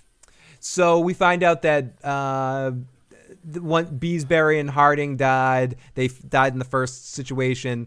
The Smithy starts to try to get the armor off of Dunk, and it's going to be hard, but it should be possible as he's stabbed in the. I forgot to mention that, but he got stabbed in the kidney area. Would you say belly/kidney area? Yeah, something like that. And Baylor comes in, and he's like, "I need good Joe." Oh, let me get through this, and then I have a question for you. He's like, "I need good men like you, Sir Duncan." He comes in, and he's like, "My head." He's a little bashy or whatever, but he's like, "I need someone to help me take my helmet off." They're like, "Yeah, it's caved in a little bit." They take off the helmet, and half his fucking brain is zapped apart, and then he falls down. How did he stay up for so long? Did the helmet actually keep in his brains? Yep. I was keeping everything together. So if he had kept that, when they took off the helmet, and when we saw what he turned around, it wasn't just that it was bashed in; it was that the skull was removed. It was like attached to the back of the helmet. Yes, all the hair got bashed into the skin, and all the bone was broken. And when they pulled the helmet off, skull came with it. So could he have theoretically kept the helmet on for the rest of his life? No. What would have eventually happened? He would have died probably soon. Pretty soon. It would eventually happen. So yeah, it was horrifying. It was a horrible moment. He had the reputation of being the toughest knight in Essex County, but he never came back after Dunk got through with him. Yeah, Dunk was. His brother swings a hard mace. He was bashing the living shit out of him. And I thought this moment was done really well, especially if you didn't know it was coming. I thought they did the reveal pretty damn well, Joe. Especially because Dunk had just declared himself to him. "I'm yours, I'm yours." Yeah, and it seemed like a kind of a happy win moment. Yep. It's horrible. Yeah, maybe he had a touch of infection. They just need to pour some hot oil on. As he said, pour wine on it, not hot oil, because hot oil will kill him. Oh God, half the head bashed out like that. There's nothing you can do about that, Joe. Nope. And that's rub a little dirt on it. It will be better. If you rub a little dirt on it, that's always a possibility. Maybe if we get a blue jay to peck at it. Yeah. That might help. I am your man. I think John. Throw some leeches on there after the Blue Jays done pecking. And we're good to go. Yeah. I Throw think some dirt and mud, some ground up fucking moss, some it's only a spittoon from Flea's Bottom. Mix it all together, paste it on, and it'll be good to go. It's only a flesh wound. Yeah, it's just a little flesh wound. No problem. No problem whatsoever. I see fury. Yes, you're right. It's and I just thought it was done really, really well and surprising and awful. This dude is a good dude. And they didn't get into this, so I don't want to spoil something. So I'm not gonna say it. But he wasn't. Yeah, no, it's a bad situation. I'm sure they'll get into it in the next episode. So I don't want to say, but it's too bad. It's too bad. Yeah. But maybe you can just take 2 aspirins and call him in the morning. Yeah. Maybe. Crossing the trial of 7 almost makes you want to wish for nuclear winter. Yeah, exactly. I mean, I would have rather die cleanly, to be honest with you. Like Beesbury died, or one of the other dudes. Ah, fuck that. You wanna have half your skull bashed out? I mean, you do want to be Harvey Two-Face. Walk off the battlefield. Fuck yeah. Yeah, no fair. True. I mean, so I guess we didn't. The Kingsguard guys survived. So the only 2 guys that died were the 2 was like Beesbury and the other dude. They mentioned the 2 guys that died. 3 people died. Yeah, 3 people died. Baratheon lived. I mean, yeah, of course he did. He was running. I wish we got to see more of him fighting. I wonder in the next episode if we'll see more of the fight. No. You don't think they might go back and show us the point when that dude's head got bashed out? They might, but I doubt it. Phil, do we need a spoiler break? We might need a spoiler break just because I want to talk about a couple things. So that's the end of the episode. So if you guys I don't even know if this is a spoiler, but I guess spoiler break for what this guy Dexter let out, Joe. Do you know, I don't know how much you are with like Westerosian lore and all that kind of stuff. Do you know what Summerhall is? Remember the name. It's a Targaryen getaway, and an egg of spoiler for future. No, I'm not. I don't even. We'll do a separate show on this stuff. I won't get into this stuff too much. But ultimately, let's just say that the actor that plays Egg let out a big spoiler about potential Song of Ice and Fire stuff that hasn't been let out before. And he did it very casually.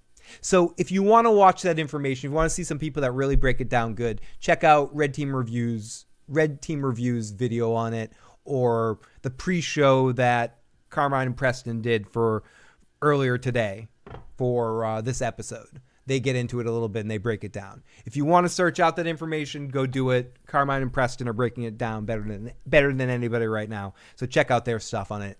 And that's all I'll say. There's a lot of it. Carmine does a great video on it, so check that out. But Egg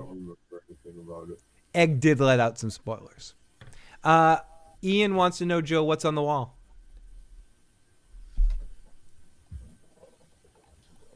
Spoiler over. I won't go there. Oh, he's looking at the map. I was looking for Summerhall. Oh, Gray is awesome too.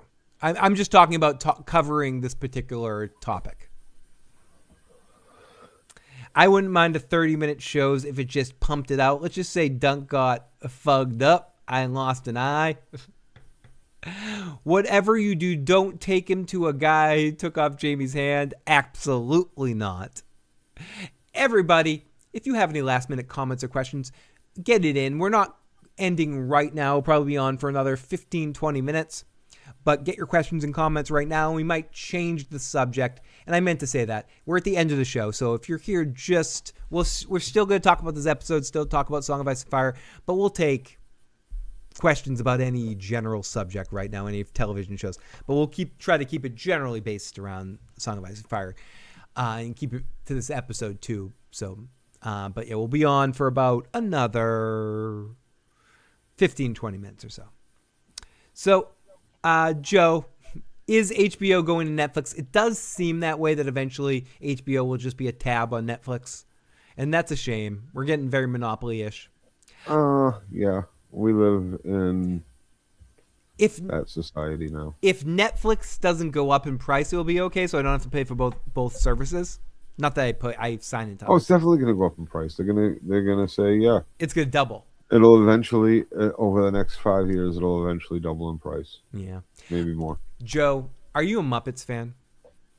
Not particularly. No? I like some of the Muppet stuff. Like I like Dark Crystal. I like. Oh, I'm not asking if you're a shit. Jim Henson fan, because if you like the first Ninja Turtles movie, you're a Jim Henson fan. Yeah. I'm particularly asking if you're a Muppets fan, and you like the Muppet Show from the old Muppet Show. Yeah, not really. Yeah, I kind of remember that about you. That's one of your weird things. You don't like the Muppets. Correct. I like. Don't get me wrong. I like Animal. I like the Grouch. Like, it's weird. You are the Grouch. I just don't like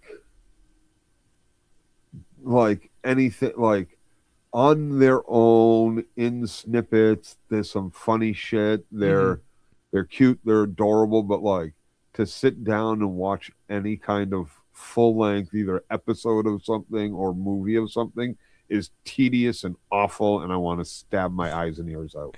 Okay, then don't listen to what I'm about to say. Everyone should watch the new Muppet Show. They actually Fraggle Rock is better than the Muppets. They actually hit it really well. If you like the old Muppet Show, I watched the first episode of the new Muppet Show. They actually hit the vibe of it really well. Check it out. And if you like the old Muppet Show, it's pretty good. The only thing I don't like about it is the new Kermit voice. He sings pretty well. He sings Kermit well. He doesn't speak Kermit well. But yeah, I don't like any of the song shit. Once they start singing, I'm out. You don't like Rainbow Connection? Out. You have no soul. You do have no soul. No. There's a song here or there, but for the most part, why are there so many? You don't like Kermit? Why are there so many songs about rainbows? You don't like Kermit? Ugh. Oh, come on, Joe. Yeah. Yeah. It's a good song, sure. You don't like the Muppet movie? No, not really. Yeah. Muppet Takes Manhattan? No, not really. Muppets in Space? No, not really. And Iron Muppets Throne vs. says Jason? Fraggle No, Rock. really. But you like Muppets vs. Predator? No, not really. There's not Muppets vs. Predator. That would be awesome, though. Well, whatever. But probably would be awesome. That'd be awesome. I'd watch that. But the Muppets are back. There's a new Muppet Show. It's on Hulu or Disney Plus. Didn't they come back a couple of years ago? They too? did. It was like an Office kind of show where they did it was kind of set up like Parks and Rec or The Office or Arrested Development. I liked it, but no one else liked it. I was the only person that liked it. I really did. I like most Muppet stuff. We got Golf Franchise who just gave us a super chat donation. Thank you so much for that. Did Duncan cut the princess's manhood off with that? I'm asking that same question, Golf. I wrote in my notes he cut him in the balls. Joe, did Sir Duncan cut this dude in the balls? I already said, I think femoral artery. Yeah. No ball? Maybe you got both. I'm hoping. I'm hoping this dude broke something that can't be fixed. I don't think it was in the balls, unfortunately. But thank you for the super chat, Golf Franchise. I'm gonna take a drink for you, and I'm on that drunk border, so any drink can be bad right now. Kinslayer. So you don't like the Muppets, but you like Fraggle Rock, you like Dark Crystal, I think you like the first Ninja Turtles movie. Yeah. And that's all Jim Henson stuff. Muppets Take Manhattan is great. I do think he sliced his groin. I'm gonna go for groin. Muppet Babies was okay. That was probably one of my least favorite shows, but I did watch it. Someone said they liked the Muppets when they were younger. Fair. Am I a man or am I a Muppet? I'm a Muppets fan. I enjoy, especially certain characters. Fozzie and Gonzo in particular are two of my favorites. I enjoy all skits with them. Are you really, in general, Joe, are you a big sketch comedy? Do you watch shows like Saturday Night Live, Kids in the Hall? I loved Kids in the Hall. Mr. Show. They had a new season that came out like a few months. A couple of years ago. Yeah. I really enjoyed that. Do you like Mr. Show? Saturday Night Live? I didn't really ever get to see Mr. Show. Saturday Night Live, the 90s, Sandler and what's his name, the dead guy, and all the rest of them. Chris Rock and Kevin Nealon and Dana Carvey and Farley, and that's my cast. But I heard someone say something once. You like the Saturday Night Live cast that was your high school year, and I'm like, yeah, that's true. There's some, but I still like Weekend Update. I tune in. We scroll through it. And you try to check it out every Saturday, and we watch Weekend Update every week. Yeah. I check if I like the host. I'll still try to check out Saturday. We will check out like one or maybe one skit, but like we go straight to Weekend Update. I watched last year, like a couple of years ago, when Eddie Murphy hosts or when this person hosts or that person hosts. Sometimes if I like the musical act, I'll check it out. No, but no, I'm not. I loved Key and Peele. I loved Chappelle. Right, like those are fucking awesome. I loved Kids in the Hall. Turtles. It depends. It really depends. Turtles 2 was also great. I agree. People cheese on that sometimes. Vanilla Ice turtle rap was amazing. Dana Carvey and Mike Myers are great. I wish that Dana Carvey ended up playing Dr. Evil, or he created the voice. He would have been a good Dr. Evil in those Austin Powers movies. It was good to keep that comedy team together, but I get it. Mike Myers stole that shit from Dana Carvey. Yeah. It was still fucking good. It was good. I like the Austin Powers movies. Yeah. I like most of that stuff. The Never-Ending Story was the story of Quack that goes to the dogs. Phil... Dude, are you kidding me? No wonder our generation is so fucked up. Like, we see a horse commit suicide in fucking that movie. Phil, Joe, rank Saturday Night Live. He's just sad. The horse gets so sad it lets itself just fucking die of sadness. But we also come up with the mystery right in front of his little boy. Are you kidding me? Joe and Phil, rank Saturday Night Live, Mad TV, In Living Color, Key and Peele, Laugh-In, all those sort of shows. My favorite. I could talk about what my favorites are. Laugh-In was fucking groundbreaking. And it was really great too. Goldie Hawn was amazing on that show. A lot of people were. But I don't think In Living Color was great. Oh, fucking amazing. Like, I was watching some skits earlier that had Jim Carrey and fucking the Wayans brothers together and stuff. It's just like you have too much comedy fucking legacy. It's just hilarious. It's fucking hilarious. Yeah. There's some really good shit in those. Yeah. I like watching it live at the time. I would say Saturday Night Live, the cast that Joe's talking about, that 90s cast, and also Eddie, because Saturday Night Live is number one because you got Eddie Murphy, you got the 90s cast, you got the 2000s cast with like Will Ferrell and Tina Fey and all those. But people I love them individually afterwards, but not on. Fair. Like, you like 30 Rock, you like Will Ferrell's movies, but you don't like them on Saturday Night Live. I don't like any. Yeah. Yep. Yeah. No, fair. Jim Carrey was a fucking beast. He really was. Yes, he was. He really was. He killed on that show. He killed on the show. I've been watching. He killed on that show, and I'm sorry, but Cable Guy was fucking awesome. Mask was fucking awesome. Who doesn't? I know Cable Guy got shit at the time, but it's a really good movie. It's a really good movie. Ben Stiller's just a good director. He makes good movies. Chris Farley when he was great, but I think Saturday Night Live has to be number one because of the history of actors that came from it. You just have too many talented And it's people. longevity. Yeah, and it's longevity. I think you got to give the Origin one its due as number 1 on the list. Number 2 for me, for hilarious wise, is Chappelle Show. Chappelle Show at its funniest is the funniest shit ever in the world for me. Like in the height of watching that when it came out, being alive at the time that show came out, and watching that show live, Watching it every week, getting that DVDs, watching that show live every week. There was nothing minus South Park. There was nothing. South Park and Chappelle Show are the two they were funniest, the most cutting edge fucking shits on television. the funniest shits I've ever seen in my life at the height of their game. And South Park's still great. Chappelle's still funny. But I'm saying like Chappelle Show and South Park at the height of their games, Joe. I've never laughed harder. You know, like personally for me, you know, maybe Eddie Murphy stuff, like stand-up comedy Eddie Murphy stuff and Robin Williams. But meaning they just ruled those moments. And talking about that kind of stuff, Chappelle at his best and that show at its best is the number 2 for me. It's got to be number 2 for me. Number 3 would probably be Kids in the Hall. They were just great. They're just such a talented group of guys that had amazing, like Lorne Michaels' bastard child. Yeah, almost. Do you know? No, he produced that. Oh, he did? Yeah. I didn't know he produced that shit. I didn't know he did that. Joe, we're forgetting about a huge one that might actually be number 2. Monty Python. Like where do you put Monty? Like is Monty Python something different?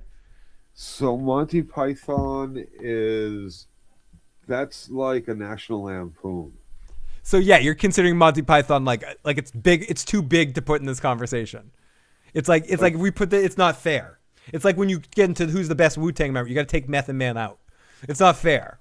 Like you can't put Monty Python in this conversation because it fucks up the balance. Because that competes with Saturday Night Live of like longevity and like it's kinda. It's like it definitely does. Not even kinda, it does. Like it's one troop though. You know what I mean? At most, you can say like they add a Kevin. Or Mr. Bean shows up sometimes. What's his name? Kevin. I know. Fish Called Wanda. Yeah, Kevin. God, what's his name? Yeah, Fish Called Dave. Yeah. Kevin's not Wild Wild West. Yes, Wild Wild West. He would love to. Bob's Burgers. He's on Bob's Burgers too. He would love to forget Wild Wild West. Kevin something. Yeah, Kevin. We'll call him Kevin. Dave. It'll pop in my head for a second. He's No, this isn't pre-recorded, Dan. We're live. If you want to talk about Night of the Seven Kingdoms, definitely ask us a question. This is just the end of the show, so we're just taking all questions and going different directions.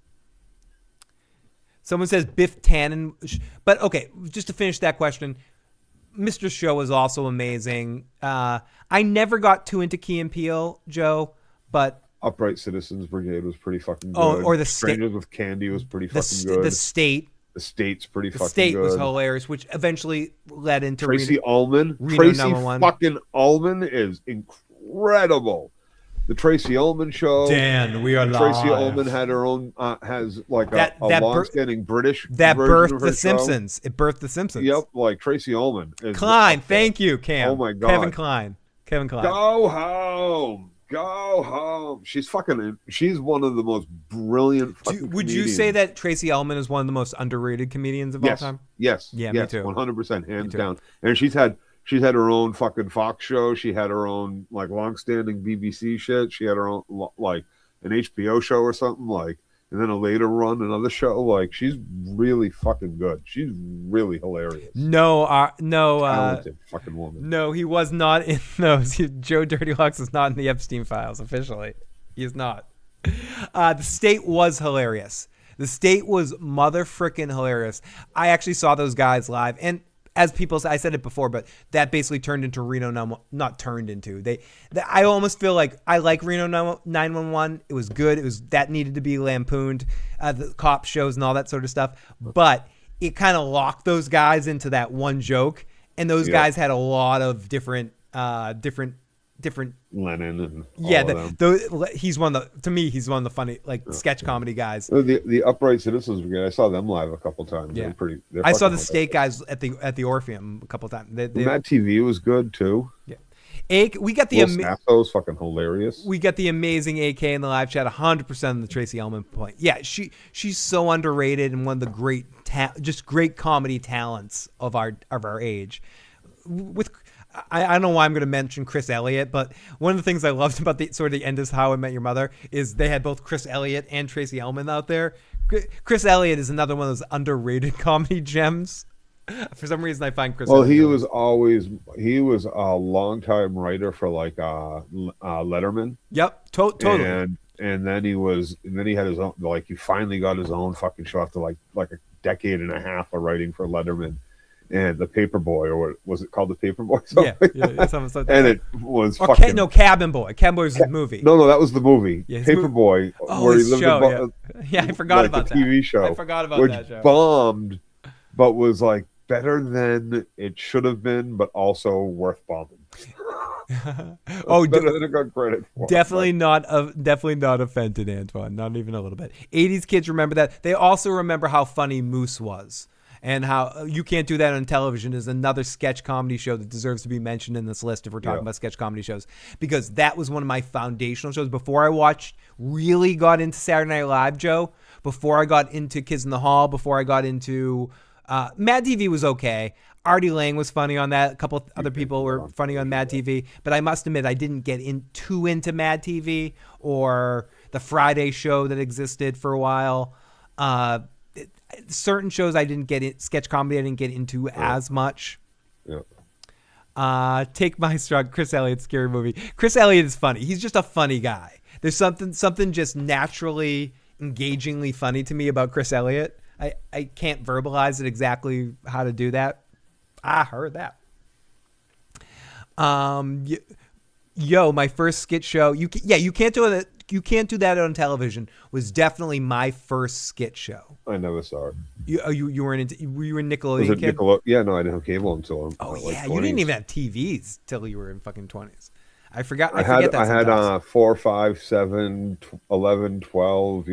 25, 56. Joe, there were two shows on Nickelodeon I used to watch. That, and there was a show called Out of Control that was like a fake late night show hosted by Dave Coulier.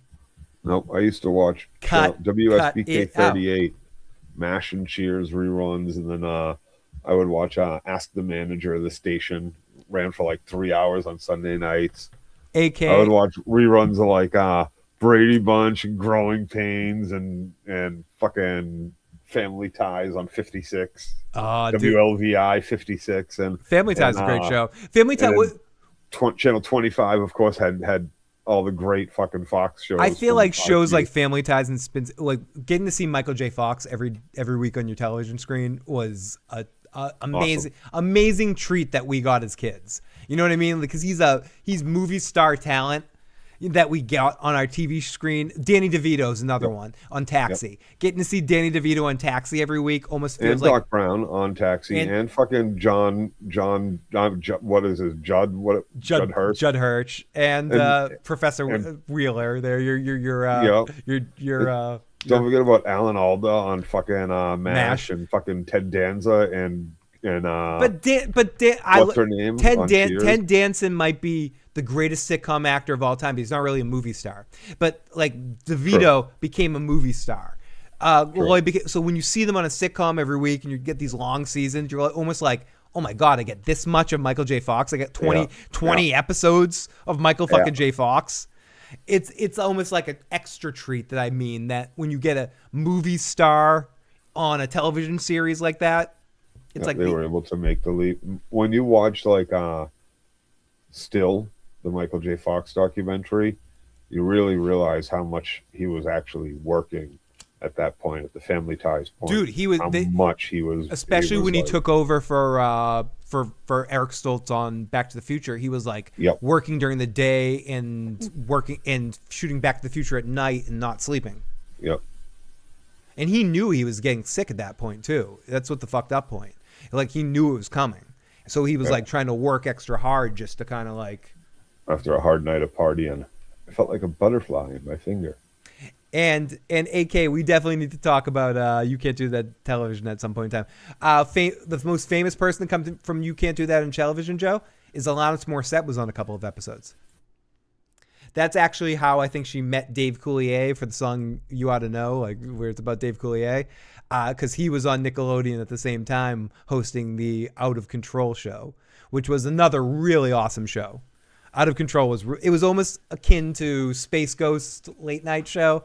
Like it was a fake late night show starring Dave Coulier with the cut it out. Show. It had a Canadian vibe to it. No, sure. it was definitely a Canadian show. Did you watch it? It definitely had a Canadian vibe to it, for sure. Well, no, it was definitely Alanis Morissette and Dave Coulier. They're both Canadian. Yeah. Canadian You Can't Do It on Television was a Canadian show for sure. Yeah. It came from Canada for sure. 100%. Vancouver. And thank you, Haymaker. And Andy Kaufman was on Taxi too. We totally didn't even say Andy Kaufman. Fuck, Andy Kaufman. Lutka's wife too. His wife, what's her name? Miracle, and everything. Miracle Max's wife. Yeah. You liar! You liar! Joe. Are you kidding me? And that Henner, something Henner. Yeah, Mary Lou Henner. She has like a memory where she can tell you what she had for dinner like 35 years ago. Yeah. She remembers everything about every day. I feel like Taxi is the forgotten about show because Cheers did so well. And I love Cheers, but the showrunners for Taxi ended up creating Cheers, and Taxi is almost a forgotten about show in some Taxi's ways. fucking brilliant. Taxi God. is one of my favorite sitcoms of all time. Taxi is amazing. What is your favorite? Do you have a favorite sitcom of all time? MASH. Oh yeah, you've said that many times. MASH. For me, it would. I think it's somewhere between. Taxi's right up there. Like Taxi literally is like right up there. But so is Cheers, Frasier for me. I don't know. Like those ones are up there too. Like if we're doing, let's do more tier lists because it's easier. S tier, MASH is S tier, Taxi's S tier. Frasier, Cheers, Seinfeld. I don't like Friends, but you got to put Friends up there too. Like those are all. See, but Friends don't make my S tier. A? Would you put them at A? I never watched it. Well, what was the other one? Seinfeld doesn't make it either. Seinfeld makes it for me. And so does Cheers doesn't either. Really? Fuck you. Cheers. But what you got to understand is the tier underneath S tier is not like. No, A is good. Yeah, great. no, it's great. It's great. Like, yeah, it's excellent. So, what would be your S tier sitcoms for you? So that's reserved. Like, so just MASH. MASH and Taxi are both there. Okay. Do you have anyone? The Honeymooners. I Love Lucy. Do I get to include like anime? No. Let's keep this one to at least early seasons. Let's keep this one to live action. Married with Children, Night Court. Do we get like? Are we just talking sitcoms here? Sitcom, right? just sitcoms. You could do a because we're talking which ones are A because we're talking between A and S's. So for me, I have a lot more S's than you, but I'm not gonna say this because I don't want to get into a whole discussion about this guy. Cosby Show is S tier. God no, it is. I never liked it anywhere near as much as everybody else. I loved it. I watched it every fucking week. So fucking wrong with it. It's totally S tier. It always seemed weird to me. I didn't like it. Night Court for me would be A, but close to S. Some of the seasons. Yeah, it's A tier, but I liked it and I watched it every fucking episode. Yeah. I've watched every episode of Night Court over and over again. Multiple times, yeah. Married with Children is borderline S to me. A tier. Borderline S. It lands squarely in A. It went on for a little bit too long. It drags out. Like that's the problem I'm having right now with a Rick. You're wrong about Cosby is S tier. The show was just too influential and too funny and too amazing to not give an S tier. It's not my S tier. But you can agree, just in a vacuum, it should be S tier. I mean, it's not fucking Growing Pains, right? Fair. Same premise. Doctor living at home with his office at home, fucking wife out working and raising. Any other kids. shows that stand out to you be that top tier And I know people are like, people are done with this conversation. We'll wrap this up in a minute. But any other shows that you would put in that for you? It's just there are, but I'm having trouble thinking. Like God, Arrested Development. Tracy Ullman or Gary Shandling. Those Gary Shandling show is a great show. I would put Arrested Development. Louis? I would put Arrested Development. Would you put? I haven't watched 30 Rock or Parks and Rec. Would you put either of those shows? Parks and Rec is good. 30 Rock. 30 Rock might be S tier. I haven't watched. I can't believe I haven't watched. I have to do generational S tier. I can't. It's tough to put. Golden Girls is 100% S tier. 100%. Like it's different. It's different because there's so many. Now there's so much more sitcom than there was when we were. Like there was a lot of sitcom when we were young, but like no, we grew up in the golden age of sitcoms. But now they're watered down. There's so many more. Yeah, but sitcoms suck now. Like the last good generation of sitcoms, done, right? The last sitcom good generation was the 30 Rock, Arrested Development, like Parks and Rec, Community. Community might be S tier. Like Community at its best is really fucking good. Really fucking good. I don't know if you ever got into Community, Joe, but at its best, it's like Community is it is really good. I watched all of it. Like I would almost give that. I could comfortably give that S tier. Like see, it's definitely A.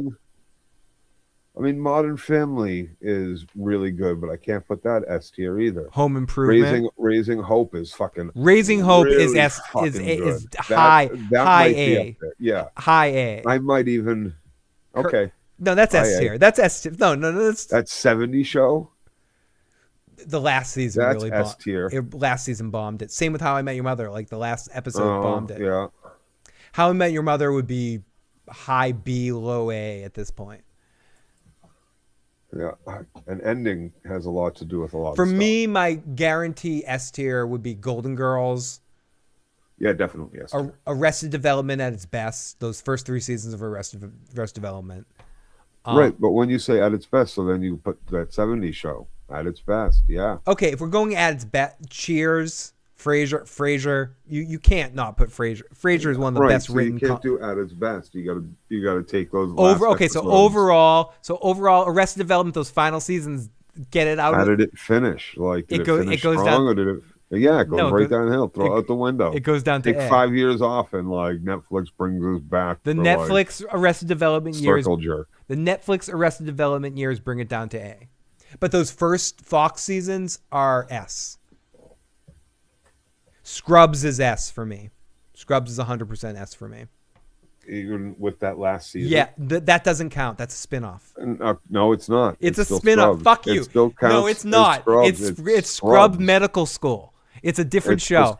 It's a different show. No. Joe, it's not the same show. It's not. They're learning the first 9 seasons of Scrubs. No, the first 9 seasons of Scrubs in this spinoff series. They're ignoring it. S tier. Always Sunny. Always Sunny is the greatest. Might be the greatest sitcom of all time. S tier. Always Sunny might. Danny DeVito, 2 S tier fucking. So Always Sunny might, in fact, be the best sitcom of all time. Yeah. It's definitely the last great one. Oh, Joe's getting hungry. Okay. We'll wrap this up. Everyone, thank you so much. We'll be back next week to talk more nonsense and silliness. Thank you for indulging us here at the end. I love how you talked about yourself in third person. Joe's getting hungry. I said the Crow. Did I say Joe? I thought you said Joe. I did. I'm pretty sure you said Joe. You were like, Joe's getting hungry. Okay, Hulk. You getting hungry, Hulk? Yeah. Everyone Maybe needs to be fed. Go suckle on some goat teeth. We'll be back next week for our season finale. Everybody, thank you so much.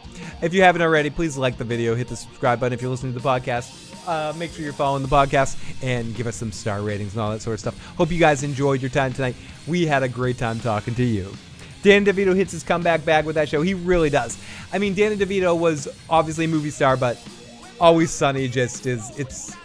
the first half of the first season is like once he hits the scene on that show, it just goes into It's overdrive. it's amazing. Thank you, AK. Make sure Death. Great to see you. Hello, friend. See you in the chat room. Good night, Joe and Phil. Good night, everybody. We'll be back next week. Talk to you next time. Peace.